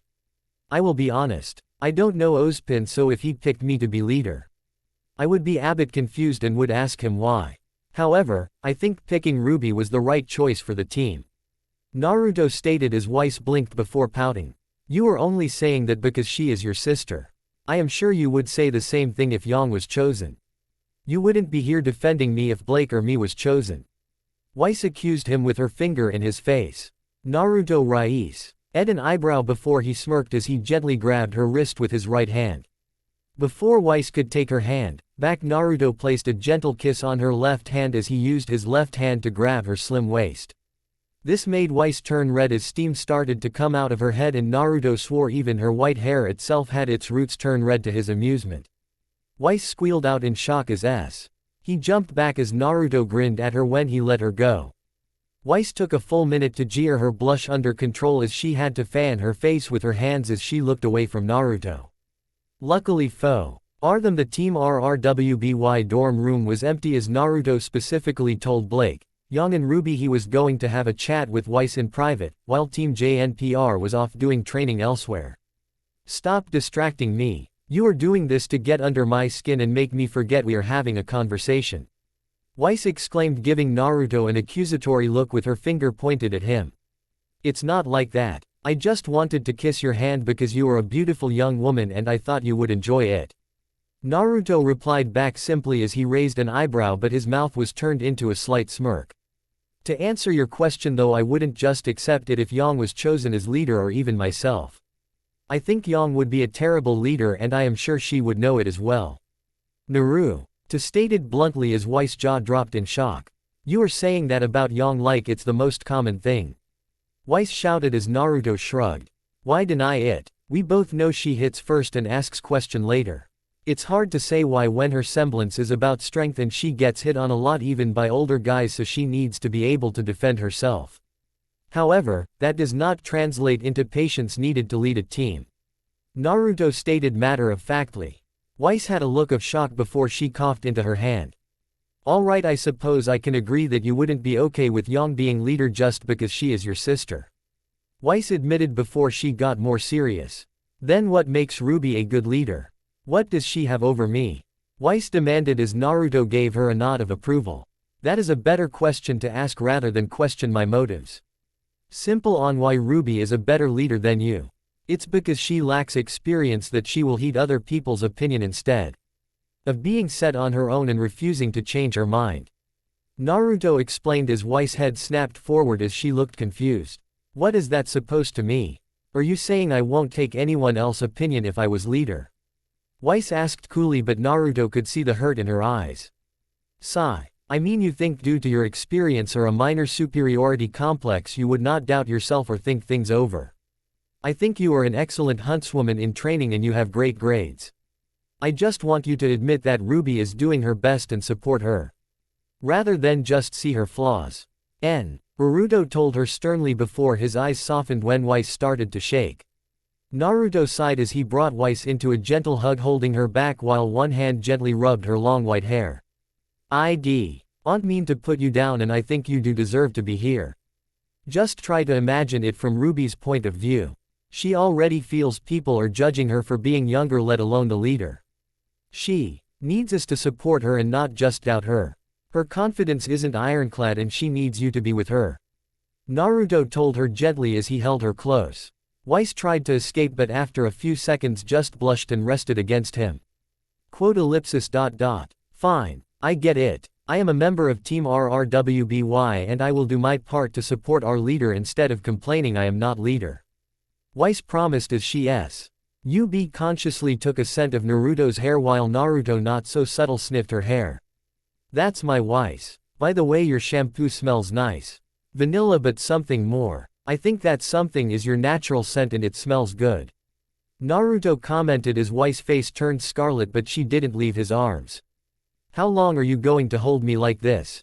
Weiss whispered, feeling rather embarrassed but made no attempts to escape. Naruto grinned as he rubbed his cheek against hers, making her flustered. There is at least half an hour before Yang comes in and demands we join the group again. If you want, we can stay like this for 29 minutes. Naruto suggested, looked amused at the swarming wit-haired young woman who kept blushing. 30 minutes later, as Naruto expected, his sisters and Blake were about to storm into the dorm room. Yang, you can't break down the door. We will have to pay for it. Ruby shouted outside the door as Naruto could hear Yang loading up a few shotgun pellets into her arm gauntlets. It will work out, Rubes. We will pay for the door in the future at some point. Yang's voice could cheerfully be heard replying as Blake sighed. We aren't getting paid to be here, so Aunt expect me to help you pay back the school for destroying school property. Blake said flatly with a hint of resignation. Naruto scoffed as he flicked his wrist and with a breeze unlocked the door and made it open. Oh, I guess bro can unlock it for us too. That works. Yang relented as she released the tension from her arms as she was clearly about to load a few bullets into the door that was separating her from her beloved younger brother. Yang had a saucy grin as she wriggled her eyebrows while Ruby and Blake had blushes. Notably, Ruby seemed more envious than angry while Blake looked away with flustered cheeks. Naruto and Weiss were in Weiss' bed with her single blanket over them. Weiss seemed to have used Naruto's chest as a pillow while he wrapped an arm around her. They appeared to be in a rather comfortable snuggling position, judging by Weiss' content smile, while Naruto seemed to be at ease as well. Naruto waved at his remaining teammates before he looked over at the sleeping Weiss and sighed. He gently placed Weiss onto her actual pillow, chuckling when she whined in her sleep before slowly relaxing into her pillow. Hey everyone, I hope you had a productive half hour. Nah, Ruto asked casually as Yang slipped next to him once he stepped onto the floor as she made kissy face with her lips. So, did you and Weiss have sex? Or was it just kissing? Yang asked with a teasing and challenging smile as she cocked her wide hip against Naruto's while crossing her arms over her very large chest. Yang, you shouldn't speak of such things, especially in front of Blake. Ruby complained as she blushed while Blake seemed to be interested in the walls even with her flustered cheeks. What is the deal with this family? Are they that close or just a trio of oddballs? Blake thought in confusion. Naruto looked unimpressed and decided to get revenge as he squeezed Yang's left boob, making her give a surprised moan of pleasure, making Ruby and Blake look like tomatoes. You know Weiss isn't ready for anything like that. She is someone who waits for marriage before doing any sort of romantic things that would go beyond light kissing at best. Naruto pointed out as Yang's teasing smile dropped as she nodded in agreement. We just hugged for 20 minutes and then she passed out from embarrassment. I carried her to her bed but she grabbed me while she was asleep. I thought it would be rude to wake her up, so I slept next to her. It's as simple as that. Naruto explained matter-of-factly before he tapped his forehead. We were fully clothed, to be clear. She literally passed out on the spot, so it's not like she and I were in sleeping clothes or anything. Naruto added as Ruby had a pleased expression while Yang just tilted her head and gave a so-so expression. Whatever works for you, bro. If little Schnee princess swoons from simple hugging, then I can't imagine what she would do if she got kissed on the lips. Yang stated dismissively, only to raise her hands in surrender when Naruto gave her an annoyed expression. Yang, Weiss is more than a Schnee.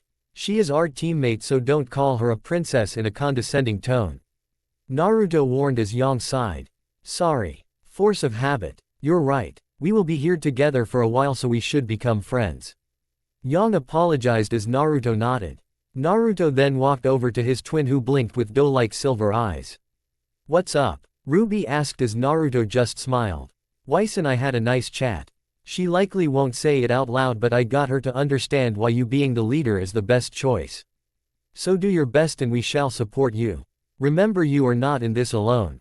You can ask for help if you need it, and just remember I am here for you. Naruto assured Ruby, who seemed to have a few tears. Ruby rushed his arms and rested her face into his shoulder, wrapping her arms around his neck while he wrapped his arms around her slim waist. Thanks, Naruto. You are always the best. Ruby said simply, but her voice was full of raw emotions of gratitude and love. Always, Ruby. We shall be together forever. Naruto assured her as the twins just breathed in each other comforting scent and warmth. Yang smiled at her younger siblings while she walked over to Blake, who appeared to be reading one of her books, but she could tell she was glancing at the Rose twins out the corner of her eyes. Blake, it might not seem like it, but we are here for you too. We are a team and also a family of sorts. Of course, Naruto, Ruby and I are actual family by blood and being raised together, but you and Weiss are our teammates. We are here together as well, so if you ever need anything just ask, or if you need to say something, we are here too. Listen, Yang told her in a rare serious tone as Blake blinked. Right, I will keep that in mind. Thanks, Yang. Blake replied softly with a small smile as Yang grinned. Blake appeared to be thinking things over with a thoughtful expression. We need to take a selfie. To celebrate the day our team came together. Naruto stated loudly as Weiss woke up and blinked. What happened? Oh right, Naruto, he hugged me. Weiss whispered with a blush before she managed to control herself. Haven't we been working together for months now? Why the sudden change to take a picture? Blake pointed out as Naruto grinned up at her with a wink. Hee. True, but I think the team has nowhere but up to go from here on out. Plus, I would like you to know I take great pics. I am quite the smile. Naruto claimed as Blake and Weiss gave unimpressed expressions due to Naruto's lack of modesty. I agree. Plus, this is the last time this exact moment is going to happen ever, so why not save it? We can send the pic to each other after we use Naruto's scroll once. Yang agreed as Naruto grinned and nodded. Okay, everyone come in close. Ruby cheered as Naruto went to the window so he could get a nice shot of the sun behind him. Naruto grabbed his scroll and quickly enabled the camera function. He held it with his right hand and gestured for the group to come in. Yang instantly came next to his left as his left arm warped around her slim waist. Naruto's head happened to be right next to her breasts as she did a peace sign with her left hand and used her right hand to bring Naruto's head to snuggle against her large breasts. She was winking along with Naruto at the scroll. Bai used her semblance to dash forward to Naruto's right and snuggled against her twin. She had a slight blush as she smiled shyly at the camera as she leaned into Naruto's waist. Her left arm was Naruto's neck and her right hand was against her side. Blake shrugged as she stood behind Naruto, being slightly taller than the twins, and just placed her hands on her hips. Weiss looked at the twins and just stood to Ruby's side with a proper pose, moving her hip to her right and arms crossed over her notably smaller chest. Say cheese. Naruto yelled cheerfully as he say the scroll on a timer. Cheese. The group cheered with bright smiles, with Weiss and Blake being more subdued but still just as happy. There was a flash as Naruto's scroll captured the moment and he quickly sent the photo to the rest of his teammates so they could save the moment as well. Team RRWBY is ready to show the world our power. So, watch out Beacon, we are going to be the best ever you have ever seen. Naruto declared as the group did a fist pump into the air in agreement. Yes, Weiss agreed. You know it, Yang stated confidently. We will do our best. Ruby added. Sure, whatever. Blake added her 2 cents. The group had all happy smiles as unseen to them a certain bird was watching outside the window on a tall tree that had no leaves. Or rather none, but one of them noticed the seemingly innocent bird. Naruto looked out the corner of his eyes as his eyes narrowed for a moment that nobody noticed as his smile returned just as fast. It seems to be a raven who is watching us. Not a crow or any other bird. Naruto mused, seeing the specific black bird. Or rather, not a raven, rather the raven is watching us but not approaching. That woman is exactly like Uncle Kiro said she was. A reclusive who tries to pretend nothing bothers her, but in reality nothing but a coward who won't even stick around for the only child she bore. Naruto thought as he thought of someone who looked like Yang but jet black wavy hair instead of bright gold and the same red eyes that Yang had when Yang used her semblance. If you are too afraid to confront us, then you can watch from the shadows like you have always done. Naruto whispered with just a hint of spite that nobody could hear, as managed to cover himself by kissing Weiss on the cheek. This caused Weiss to pass out again, Blake to turn to her book with steaming cheeks. Ruby pouted adorably only to blush herself when he kissed her on the cheek while Yang was all grins. Naruto was nice enough to place Weiss back onto her bed. Talk about an exciting day indeed. I have a feeling our score on teamwork will increase from this little heart-to-heart. Naruto mused to himself as Yang once again teased Ruby on enjoying the kiss too much, as it was only on the cheek, as Yang put it. Several weeks later, Naruto decided to take the day to himself as he let his teammates had pedicures on a break the group had received during the school day. He flatly refused to go with his teammate even when Yang offered to go lingerie shopping with him and let him watch. This made Blake, Weiss and even Ruby to look like tomatoes at the thought of Yang going lingerie shopping with her hourglass figure and giant breasts, especially with Naruto watching her. Oh, come on Naruto. I know you like it when I in my underwear and you get to see me in new outfits, especially some more sexy ones. It's a fun activity. Yang whined as Naruto rolled his eyes. That is not something we should do while we are at Beacon. Naruto firmly before he grinned. Of course, when we get home that is different story. You probably would have grown a size or two by the end of the year. Naruto flirted back as he briefly looked at her breasts and whistled. Yang grinned back, as she dramatically stretched, causing her arms upwards and causing her large breasts to jiggle happily. You know what to say to get into a woman's heart like always, my little bro. Yang purred as Lee, Ned and so their faces were less than an inch away. Sorry to interrupt, but we should get going to get to our appointments. Blake coughed awkwardly as the two blondes looked over to the rest of their teammates. Blake was trying to avoid looking too invested, Weiss was blushing and muttering about indecency, and Ruby was looking rather hopeful. All right, we had our fun. Have fun with your naps, bro. If you are still asleep when you are awake, I will put a new pair of panties on your face to wake you up. Yang promised as she walked out. Yang, stop promising things like that. Ruby whined as Yang laughter could be heard. Weiss and Blake followed suit, looking out of place, but Weiss did look interested despite her trying to not look like it. Naruto waved before closing the door. Naruto grabbed a book and started to read quietly as he used his pillow to rest his back against the bed headboard. After an hour, Naruto looked up at the window and whistled. I know you are there. Yo, you have been there for a while and visiting once in a while for weeks. Don't think I missed it. You can come in to talk like adults or continue to hide up there like this is beneath you. Naruto yelled before he opened the window and sat back on his bed. The raven caught at him but flew in. The raven flew around Naruto for few moments as Naruto closed the window with a wave of his left hand lazily. Raven flipped in midair as the beautiful mature woman appeared in the raven's stead. Like Yang, Raven looked very similar to her daughter but with black hair instead of blonde, red eyes instead of violet and light complexation. Like Yang, Raven had a very mature figure having similar size breasts and waist and hips. Hello Miss Raven, I guess this is something if not an honor. Naruto stated lightly as he bowed, but his eyes were wary of the woman. Raven just smirked as she crossed her arms over her chest. I should have expected this of Summer's boy. You sensed me all those times and that is no small feat. Raven noted, looking down at Naruto. She still looks confident, as if this is an inconvenience but also sad. Almost longing in her eyes. Naruto thought, looking into Raven's red eyes. You were teammates with my father. Mother and your brother, right? Team STQR. You knew my parents well. Naruto asked cautiously as Raven blinked but nodded slowly. My brother isn't weak or strong. He simply chose another path following Ozpin little plans. Tai is just a father now. Your mother, however, is something special. A once-in-a-lifetime special person. Summer was different than anyone else I have ever met. Raven stated flatly, but her tone instantly changed to fondness and affection when she said Summer. I see she loved Mother as well. Naruto thought as he stared directly in Raven's expecting eyes. You loved her, Naruto said plainly as his eyes grew sad. Quote ellipsis dot. Everyone loved Summer Rose. Nobody could claim to not like the Rose who would never falter. Raven said, shifting her eyes away.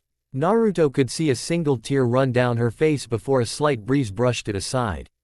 You were in love with my mother, Naruto clarified as Raven turned to stare at him with a bitter smile and sad eyes. And 2. If I was born a male, I would have been your father, not Tai. Raven said bitterly with a hint of irony in her tone. There isn't a world that exists I wished Summer was anything else but the light that made life worth believing in. However, when she died, I realized this world has no hope. Only survival, Raven stated resentfully as she gripped her fist in anger. Naruto too. Ka look at Raven's sheathed sword as she put a hand on it before letting go. A semblance that can bring you to people you love, care for greatly, or at least have emotional connection to. That is how my stupid brother described my powers. It let me make a portal to Tai, my stupid brother, my pupil Vernal, possibly my daughter, and even Summer. However, it can't bring me to the one person who I actually love more than life itself. Raven noted resentfully. And 3. Quote ellipsis dot dot. I can understand why you loved Mom the way you did. I don't blame you for loving her or for her loving another person. You can't choose who you love, Naruto stated firmly, but with a notable understanding look in his eyes, and Raven had the smallest smile at his reaction. Like you loving your sisters in the way you do? Raven asked. With a teasing tone as Naruto looked in a closet in the corner of their room. Raven took a look and saw a spare copy of Ruby's red cloak and saw Naruto look of longing in his eyes. You know I am Su. My semblance kindred link would make a portal to you if I tried. Raven added as Naruto looked at her with a raised eyebrow. Are you sure? I am certain I would have noticed red and black portal near me if you had created a portal. Naruto questioned as Raven shrugged her shoulders. She withdrew her sword while Naruto kept calm. I haven't tried out of respect of your privacy, but now that you now I am watching out for you, there is no reason I can't try. Raven suggested, but her look was one of asking for permission. Naruto looked at her for a moment before nodding. Go nuts. Just don't do it when I am doing something like bathing or when I am with my team. I am sure you don't want them to know you can teleport to me at any time. Naruto granted as Raven gave a curt but thankful nod. Then was about to create a portal before Naruto raised a hand, getting her to stop with a raised eyebrow. Yes. Is something the matter, Naruto? Raven asked with concern as Naruto's eyes shifted across the room. If you haven't tried with either Yang or me, how can you be certain you will be able to create portals to me while uncertain about your daughter? If anything, I feel you should be more certain about Yang than me. Naruto asked sharply with narrowed eyes. Raven still held onto her sword but made no movement to cut into the air. I know because I know my heart. Yang may be my blood, but I don't know her and she doesn't know me. However, when I see you, I feel that you are the child I want to protect and care for. Raven stated passionately while Naruto frowned.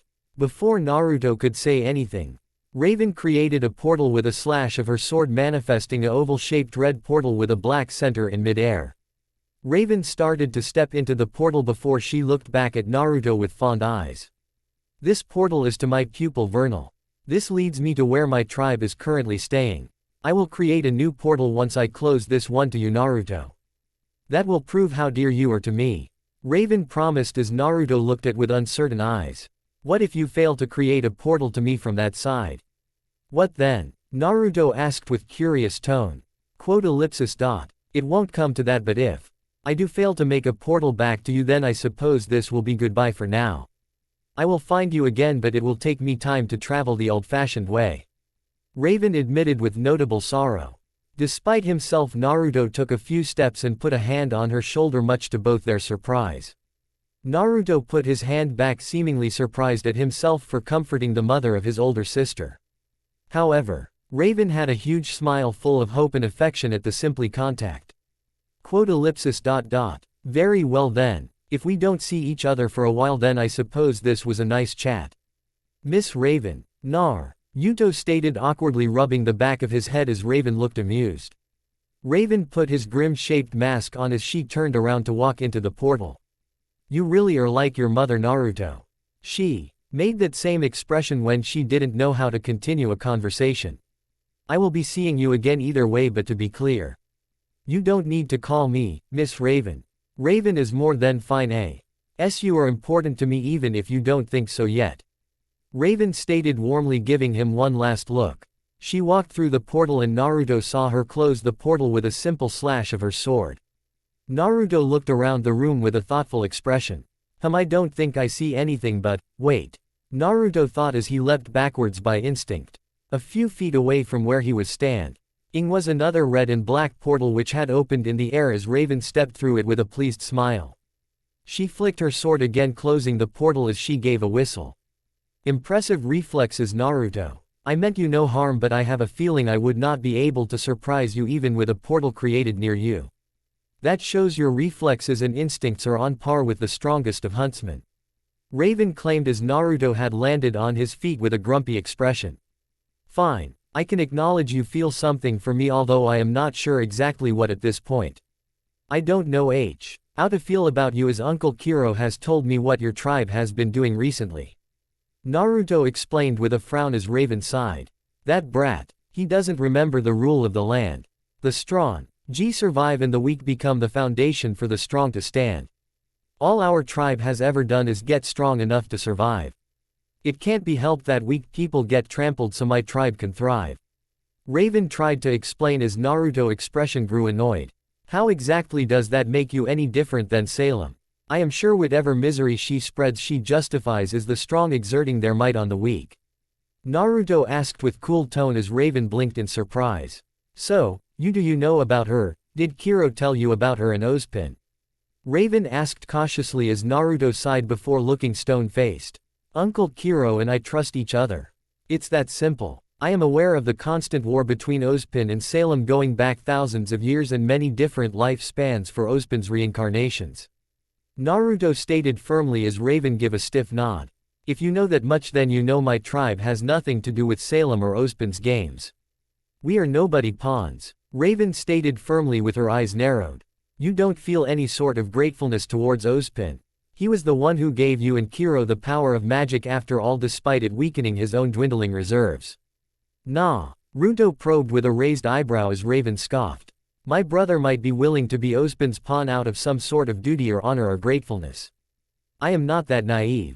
Ozpin may have given me the powers, but he doesn't own for me that. I am free to choose how to use my powers, and Ozpin's schemes have nothing to do with me.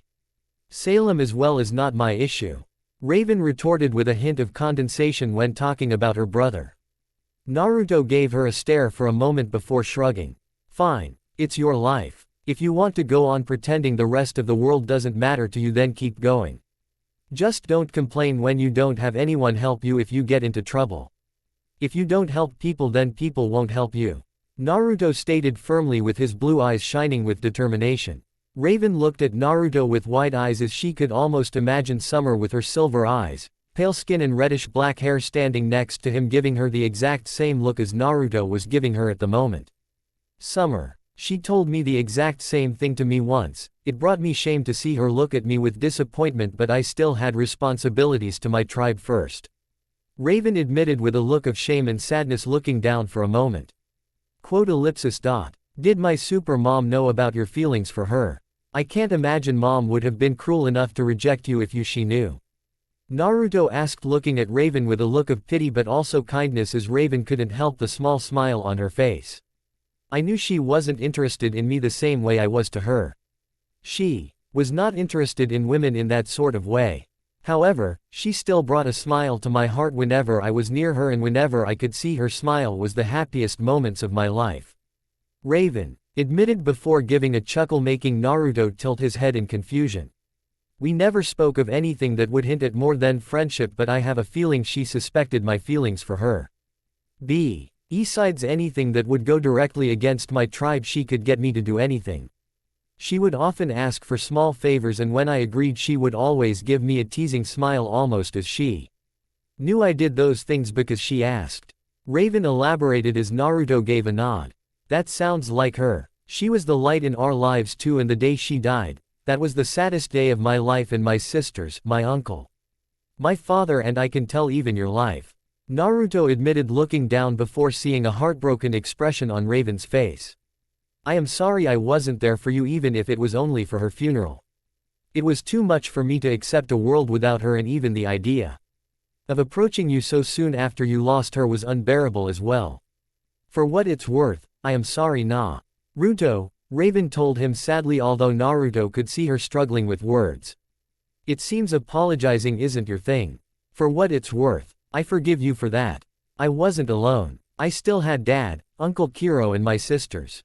I am not sure you could have made it any better if you were there. We grieved in our own way that day, Naruto told her as Raven looked thankful with a nod. Thank you. That has been weighing on me for years. I thought you would hate me for not approaching you. I wouldn't have blamed you if you did blame me or judge me for being too much of a coward. Raven stated as Naruto looked at her in the eyes. That wasn't cowardly. What is cowardly is not being there for your actual daughter. Naruto retorted as Raven looked stubbornly at her, crossing her arms over her chest. Naruto, it's not as simple as you think. I cannot be the mother that Summer was to you, her daughter or my daughter. It's not possibly, no matter what I do. Raven told him sternly as Naruto rolled his eyes. You could at least try. I know Yang has been looking for you, even if she doesn't know exactly who you are. If you really loved Mom as much as you claim, you would want to protect her legacy. Naruto told her firmly as Raven looked away with guilt. Summer and Tai were the ones who were meant to be parents, not Kiro or me. I will never say that Yang was a mistake or unwanted. That I can promise you. Raven assured Naruto before she sighed. Mom's legacy is not just me, Raven. It's Ruby and Yang too. She loved all three of us with all her heart. Naruto snapped at Raven, who nodded slowly. I know that. If she was here right now, she would be disappointed and would be giving me a tongue lashing for not being there for any of you. She would be telling me that Yang needed me even if I made mistakes. Raven admitted as Naruto gave her a look of disbelief. Then why isn't that enough to at least look after Yang? Naruto asked angrily as his blue eyes seemed to glow, making Raven step back in surprise. That feeling, this is not aura or a semblance. That almost feels like magic. That's not possible though, as only Ozpin, Salem, the maidens and Kiro have any sort of that feeling. This is not aura or a semblance. That almost feels like magic left in this era. It's not something you just have. Raven thought in disbelief as resisted the urge to activate her own Spring Maiden powers, which was magic as well. AN4. Naruto's eyes stopped glowing as he tapped his foot impatiently. You are her true legacy, Naruto. My daughter and your full-blooded sister are naive and weak. They share Tai's naive outlook on life and would not survive in the real world like you. I have been watching you and I know you would be able to survive. Raven insisted as Naruto gave a scoff. Naruto looked deep into Raven's eyes with serious expression. Would you call my mother weak? I know she wouldn't change a thing about Yang or Ruby, who you call weak. Naruto asked her as Raven looked down briefly. TCH, you really are like her, you know. Your sister Ruby might have been her mini-clone, but you inherited something stronger than looks than her. Her heart and soul live on inside of you. That is what I believe, Naruto. Raven insisted while Naruto bit his lip in frustration. What is it you want? If you plan to start trouble, then Ozpin won't stand for it. I won't let you hurt the people I love either, even if that means I fight you. Naruto asked as his eyes glowed for a moment. I am not against Ozpin per se, but I am also not on his side. I merely want to survive. For you, Naruto, I want to meet you and offer any help or advice I can. That is all. Raven told him bluntly as Naruto gave a hum. If there is anyone you should want to help, it's Yang. She needs you more than I need you. However, I am not so naive to think forcing you both in the same room will solve anything. I just think you should give your daughter a chance. She could surprise you. Naruto replied back as Raven sighed. I will watch over her as well. If her life is ever in true danger, I will intervene, but I am not here to coddle anyone. That helps no one, especially once you leave the relative safety of this school. Raven replied with a promise. Naruto nodded before Raven looked awkwardly at him. What sort of powers do you have? I have a feeling there are mysteries about you that you do not share with others. That power I Just sensed. Raven asked him as Naruto looked her in the eyes and shook his head. I don't trust you enough right now to tell you about my powers. You have to earn trust, right? That's how it works for you. Then consider you earning my trust and then I will tell you more about me. Naruto retorted with a smirk as Raven's lips curled into a smile. You are learning. Very well, I won't pry but I will ask. Have you told my brother or Tai? You should have someone older to ask for help. Raven asked with concern. Dad doesn't need to know. He has enough on his plate being the father of 3. A single dad by the way. Naruto snapped, putting great emphasis on single, making Raven wince. Fair enough. He does have a lot on his plate. I know I put a lot on him when I left but it was the right choice. I would not have been a stay-at-home mom, not even for Yang. Raven admitted as Naruto nodded. Uncle Kiro I trust. He knows more than you do and I know he won't betray my trust. Yuto stated firmly as Raven gave a dry expression. Might be the first time I have ever been envious of my brother. His semblance has never been one to be envious of, but he has your trust while I do not. I will earn it though, Naruto. Even if it takes time I will show you that you can trust me to have your back. Raven chuckled lightly. Naruto shrugged but didn't disagree with her. Raven expressee on grew serious as she looked down at Naruto. Now what do you know about Ozpin and Salem? The truth about this accused world? Raven asked him as Naruto frowned. I know about how Salem became the monster she is now, how Grimm were born. About the brother gods and how Ozpin has been reincarnating himself. Naruto stated carefully as Raven frowned at him. If you know all that, then how can you disagree with my methods? I am not naive like Ozpin who thinks the nations who have been at each other's throats for countless years can get along. I also do not work for Salem who treats all humans and Faunus at pawns at the very best. Raven asked him. I never said I thought surviving was wrong. I just don't agree with surviving at the cost of others. My main issue is that Yang still looking for why. Oh, you and you are intentionally not going to her. Naruto explained as Raven took a deep breath.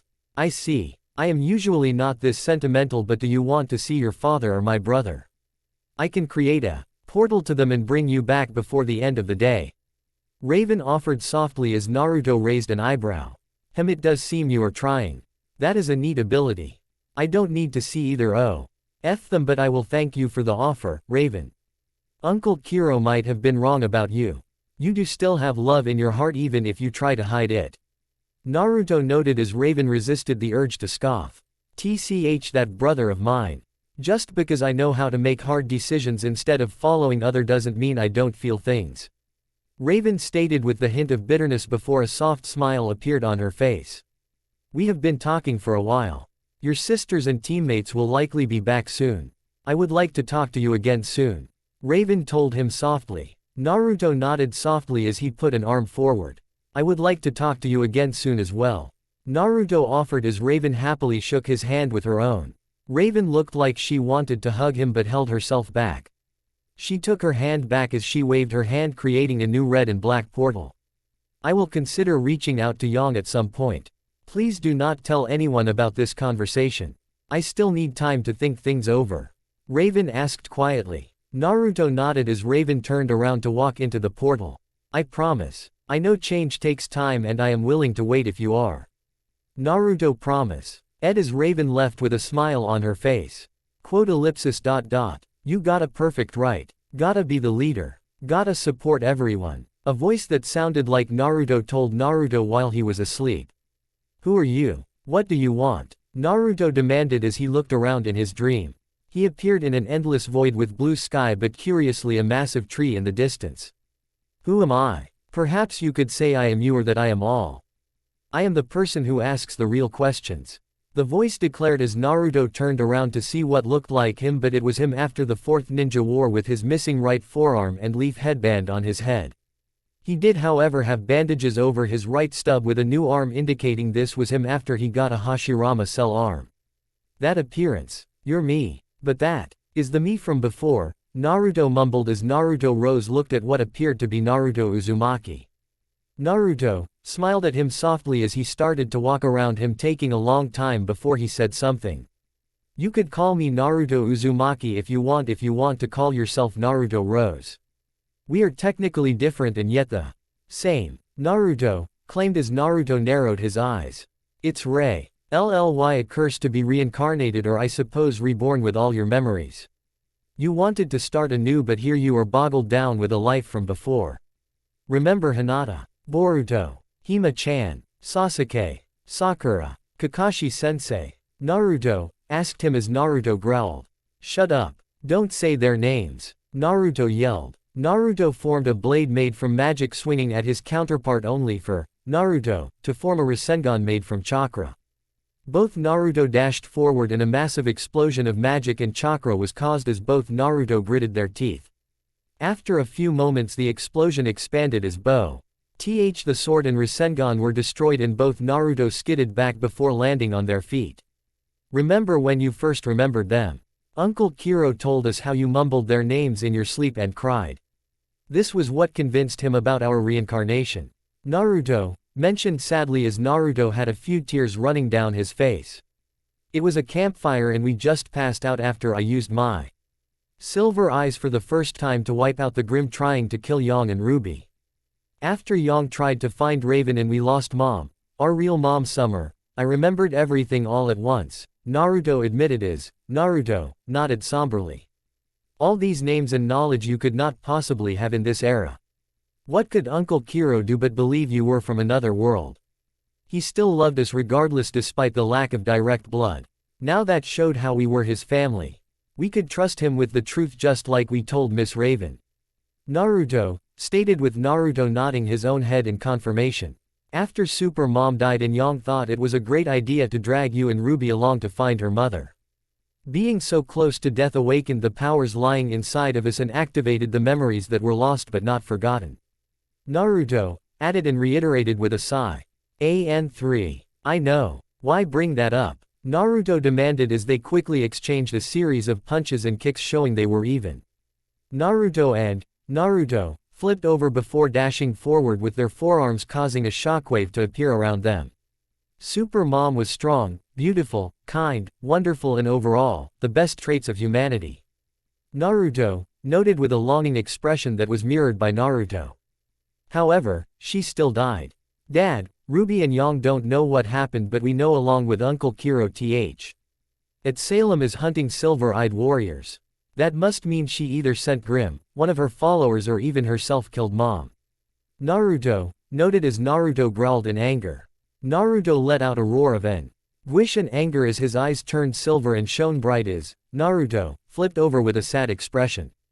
The entire space around them glowed with silver light but it appeared nothing in the Dimensi, on including the distant massive tree was damaged. Naruto let Naruto cry tears of pain for what seemed like several minutes. I am sorry. I know how much she meant to us, to all of us. I merely just telling the truth that you don't want to hear. Naruto stated gently as Naruto's eyes stopped glowing bright silver. They were still silver in color but no longer glowed. We lost her, Mom. Why did she have to die? Why wasn't I strong enough to protect her? Naruto asked himself as his silver eyes slowly turned back the blue he was born with as Naruto rose. Naruto took a deep breath gazing at the tree for a minute before he decided to answer. Because this world, Remnant is a cruel place. Even if there were no Grim or Salem. Human nature or rather the urge to protect love, gain power, or even hurt others still remains. Good people are not rewarded for being good. Naruto stated with a notable annoyed tone before sighing. At least that is the answer I am sure Salem would give. Ozp. N or Ozma likely would still believe humanity and Faunus have the potential for good. I think we believe the choices that you make are what decides fate rather than good or evil. Naruto added as Naruto looked up getting off his knees with a quiet nod. Why are you here? This is clearly a dream but I don't ever recall meeting what appears to be a version of my past self in one. Naruto asked Liu King at the Naruto, who looked much more like Naruto Uzumaki, rather than Naruto Rose, who he was currently. Naruto gave a hum before he gave a grin like the Cheshire cat showing all his teeth. He real question should be, how can I find out how Mom died?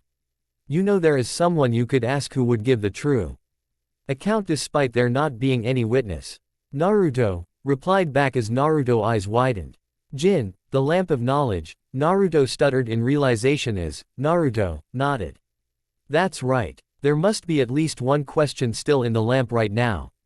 Remember the rules. 3 questions, then Jin goes inactive for 100 years inside the lamp. She can tell any knowledge since her creation but nothing from the future onwards. All you need to do is grab the lamp and say her name. It's that simple. Naruto stated cheerfully as Naruto looked conflicted. I would have to break into Haven Academy and would need the power of the Spring Maiden just to open the vault. Doing all that would be wrong. Naruto retorted, but his eyes showed he was seriously considering it. Naruto tilted his head with that same grin as he walked around Naruto, who still looked conflicted. Wrong. You are expected to save the entire world, which has crumbling for centuries and is on the brink of collapse. Even good old God of Light thought this might be Remnant's last era, hence breaking the rules to revive us with our power somewhat intact and memories. Naruto responded with a smug look before he looked more sincere. And why not be selfish and use one of those questions to ask W? Had really happened to our beloved mother. The headmaster will be no issue, and the Spring Maiden, I believe, is what opens the vault. Naruto asked, snapping his fingers as Naruto looked away with guilt. You felt it, didn't you? That magic coming from Miss Raven's very soul. You asked her if she felt grateful for the magic that old man Ozma gave her. She didn't realize it, but we meant more than the ability to transform to a raven like her name suggested.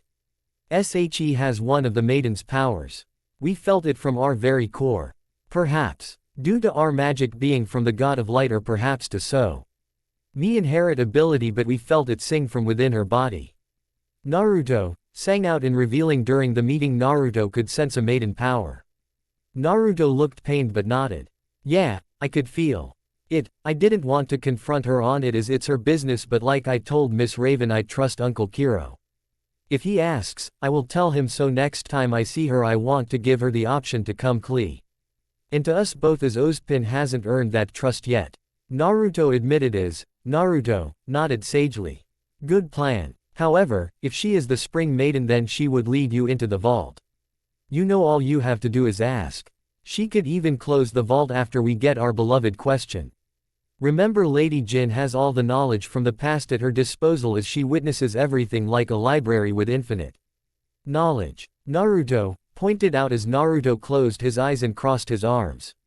Naruto looked at him with a tilt of his head before he gave an amused smile. Or perhaps you want to know if there is a way to bring Mom back from the dead. We know the God of Light did it for us, Ozma, and God of Darkness did it for Ozma before as well. If there is any way on Remnant to bring a person back to life, Jin would know. Naruto suggested as Naruto turned his head rapidly with a glare. You, how dare you? Naruto hissed as Naruto shrugged his hands in surrender. I know you wouldn't do it if it had a cost like Edo Tensei requiring a living host and even then bringing them back as zombie essentially. Or Nagato's ghetto art of Rinne rebirth requiring the death of the caster. I know. Those are lines that should never be crossed, and Mom wouldn't want anyone to bring her back even to see her beloved children. Just something to think over if you ever got a chance to ask Jin about it. Naruto relented as flicked his wrist to counter a barrage of electric hawks summoned by magic from Naruto with his own barrage of lightning-style eagles with chakra. The birds flew at each other and collided, creating a series of explosions as once again they appeared equal in strength. That's not an option. Not even for Mom. Naruto insisted with his eyes shining with focus as Naruto looked at him closely. Maybe for now. Just something to keep in mind. Speaking of mind, Naruto spun around with a sympathetic smile, making Naruto blink in surprise. What would you say about leaving it all behind? Starting fresh. I mean truly starting fresh in a place without the responsibilities of Remnant. Naruto asked kindly as Naruto's eyes widened. I dunno what you are talking about, but I am never leaving Ruby and Yang. Ever. That's a fact, and even the thought of leaving them isn't something I would ever consider. Naruto yelled immediately as Naruto nodded in agreement. Sorry, I mean you could take them to the ever after. Naruto clarified as Naruto gave him a dumbfounded expression. Who or what is the ever after? What are you talking about? Make sense. Naruto demanded as Naruto blinked before adopting a serious expression. Quote ellipsis dot. I see. The fact you don't have that knowledge despite gaining the knowledge from the God of Light means that it isn't time yet. How tricky these so-called gods are. Naruto stated with a sigh. Quote ellipsis dot. The real question is what would happen if Salem went after Ruby. She has the silver eyes even if she has no idea how to use the God of Light's power. We are good as we are strong but Ruby isn't like us. Naruto mused with a tap of his chin. Naruto exploded with a burst of yellow magic and blue chakra as he let out a roar. If Salem comes after what I love I will burn down the world if that is what it takes to protect my loved ones. Salem immortality, Grim and Henshin won't be enough to save her from me if she lays a hand on Ruby. Naruto yelled in anger and protectiveness. His power seemed to shake the very air itself before Naruto clapped his hands.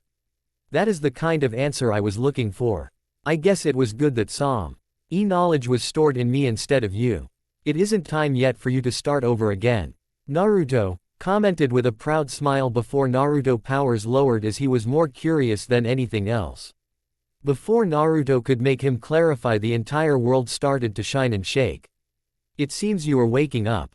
I don't think you will remember this but it was fun while it lasted Naruto. Till we meet again. Naruto told him sadly. Wait. There are still things I want to ask. Naruto yelled as he ran to his counterpart even as Naruto waved at him. Naruto vanished from the dream world leaving Naruto standing there by himself. He just sighed as he summoned a bed out of nowhere and tucked himself in. Naruto voice seemed to lose its echo now that Naruto was no longer in the vicinity changing to be the same as Naruto rose. Perhaps I was born from the God of Light power to hold these memories or perhaps I was always there inside of him since his rebirth and the memories went into me to keep them safe.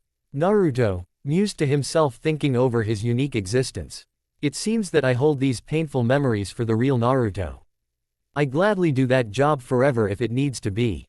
However, starting over or getting a new perspective in the ever after may actually be what Naruto needs in the long run. That God of Light probably made me for that very reason but if I have to be the ne who suffers and not him then I will gladly do it. Naruto stated firmly as he watched the massive tree in the distance. The gods of light and darkness could freely revive souls and recreate dies since they seem to be more cosmic energy than anything. Unlike mortals who have limits and bodies to maintain. But maybe someone like Naruto who has the power of a semblance, aura, silver eyes. Magic and chakra he might be able to revive Mom. Who knows? But maybe that is for the best. Dream Naruto thought to himself with a hum. Quote ellipsis dot. TCH, I suppose Ozma must be truly suffering to remember everything over many lifetimes. He never got to truly restart either despite so-called reincarnating, like us. That old man probably has suffered many losses and betrayed so that is why he is so secretive. Dreamscape Naruto mused to himself as he let out a yawn. Back in reality. Naruto. What's wrong? Ruby's concerned voice softly asked as Naruto woke up. Naruto was in his twin's embrace like usual. As they slept in the same bed with their pajamas on. Blake and even the somewhat prudish Weiss had accepted that the twins slept next to each other every day since they got into Beacon. Naruto looked around while his older twin was holding onto him as they slowly got out of the bed. Weiss and Blake were giving him concerned looks while Young's eyes were narrowed almost if she was getting ready to be in a fight. Huh, what are you talking about, Ruby? I was asleep and then I woke up. What is with everyone looking at me like I need to a hug? Not that I don't like waking up in your arms, Ruby. Naruto asked with some humor in his voice. Ruby looked pained at Naruto's attempt in humor making him look at her with concern. Naruto. Your face, you woke up Ruby who woke everyone else up by shouting, you were crying in your sleep. Yang pointed out as she used her fingers at his face. Her lilac eyes were now full of sadness and concern. Crying, what do you mean? Naruto asked before he too checked his face only to blink in shock at feeling his face was indeed wet with tears running down his face. Are you alright? Did you have a bad dream or a really bad nightmare? Weiss asked with her own concern visible in her voice and eyes. Naruto sniffled for a moment before he wiped his tears away with the back of his hand. Ruby embraced her twin even tighter as Naruto blinked several times. I dunno why I am crying, I don't even remember why I am sad, it's like I am forgetting something really important.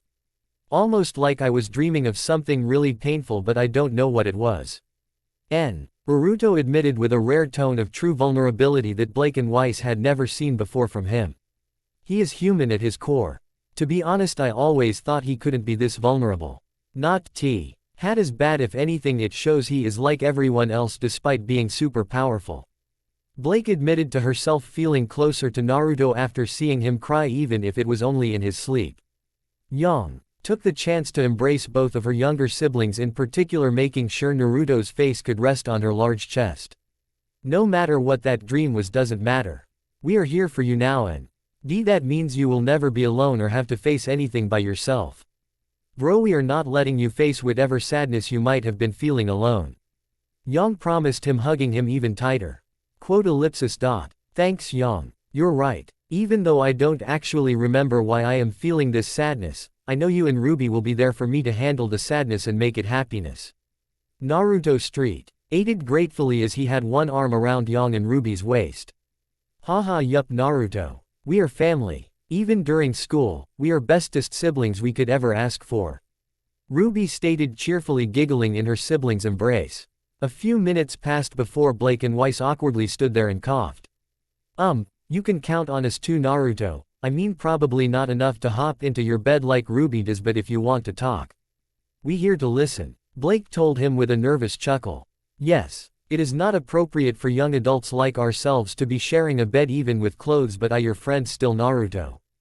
It's a bit weird to be sharing a bed even as sibling, as I don't do that with my siblings, but I understand you three are different sort of siblings than we are.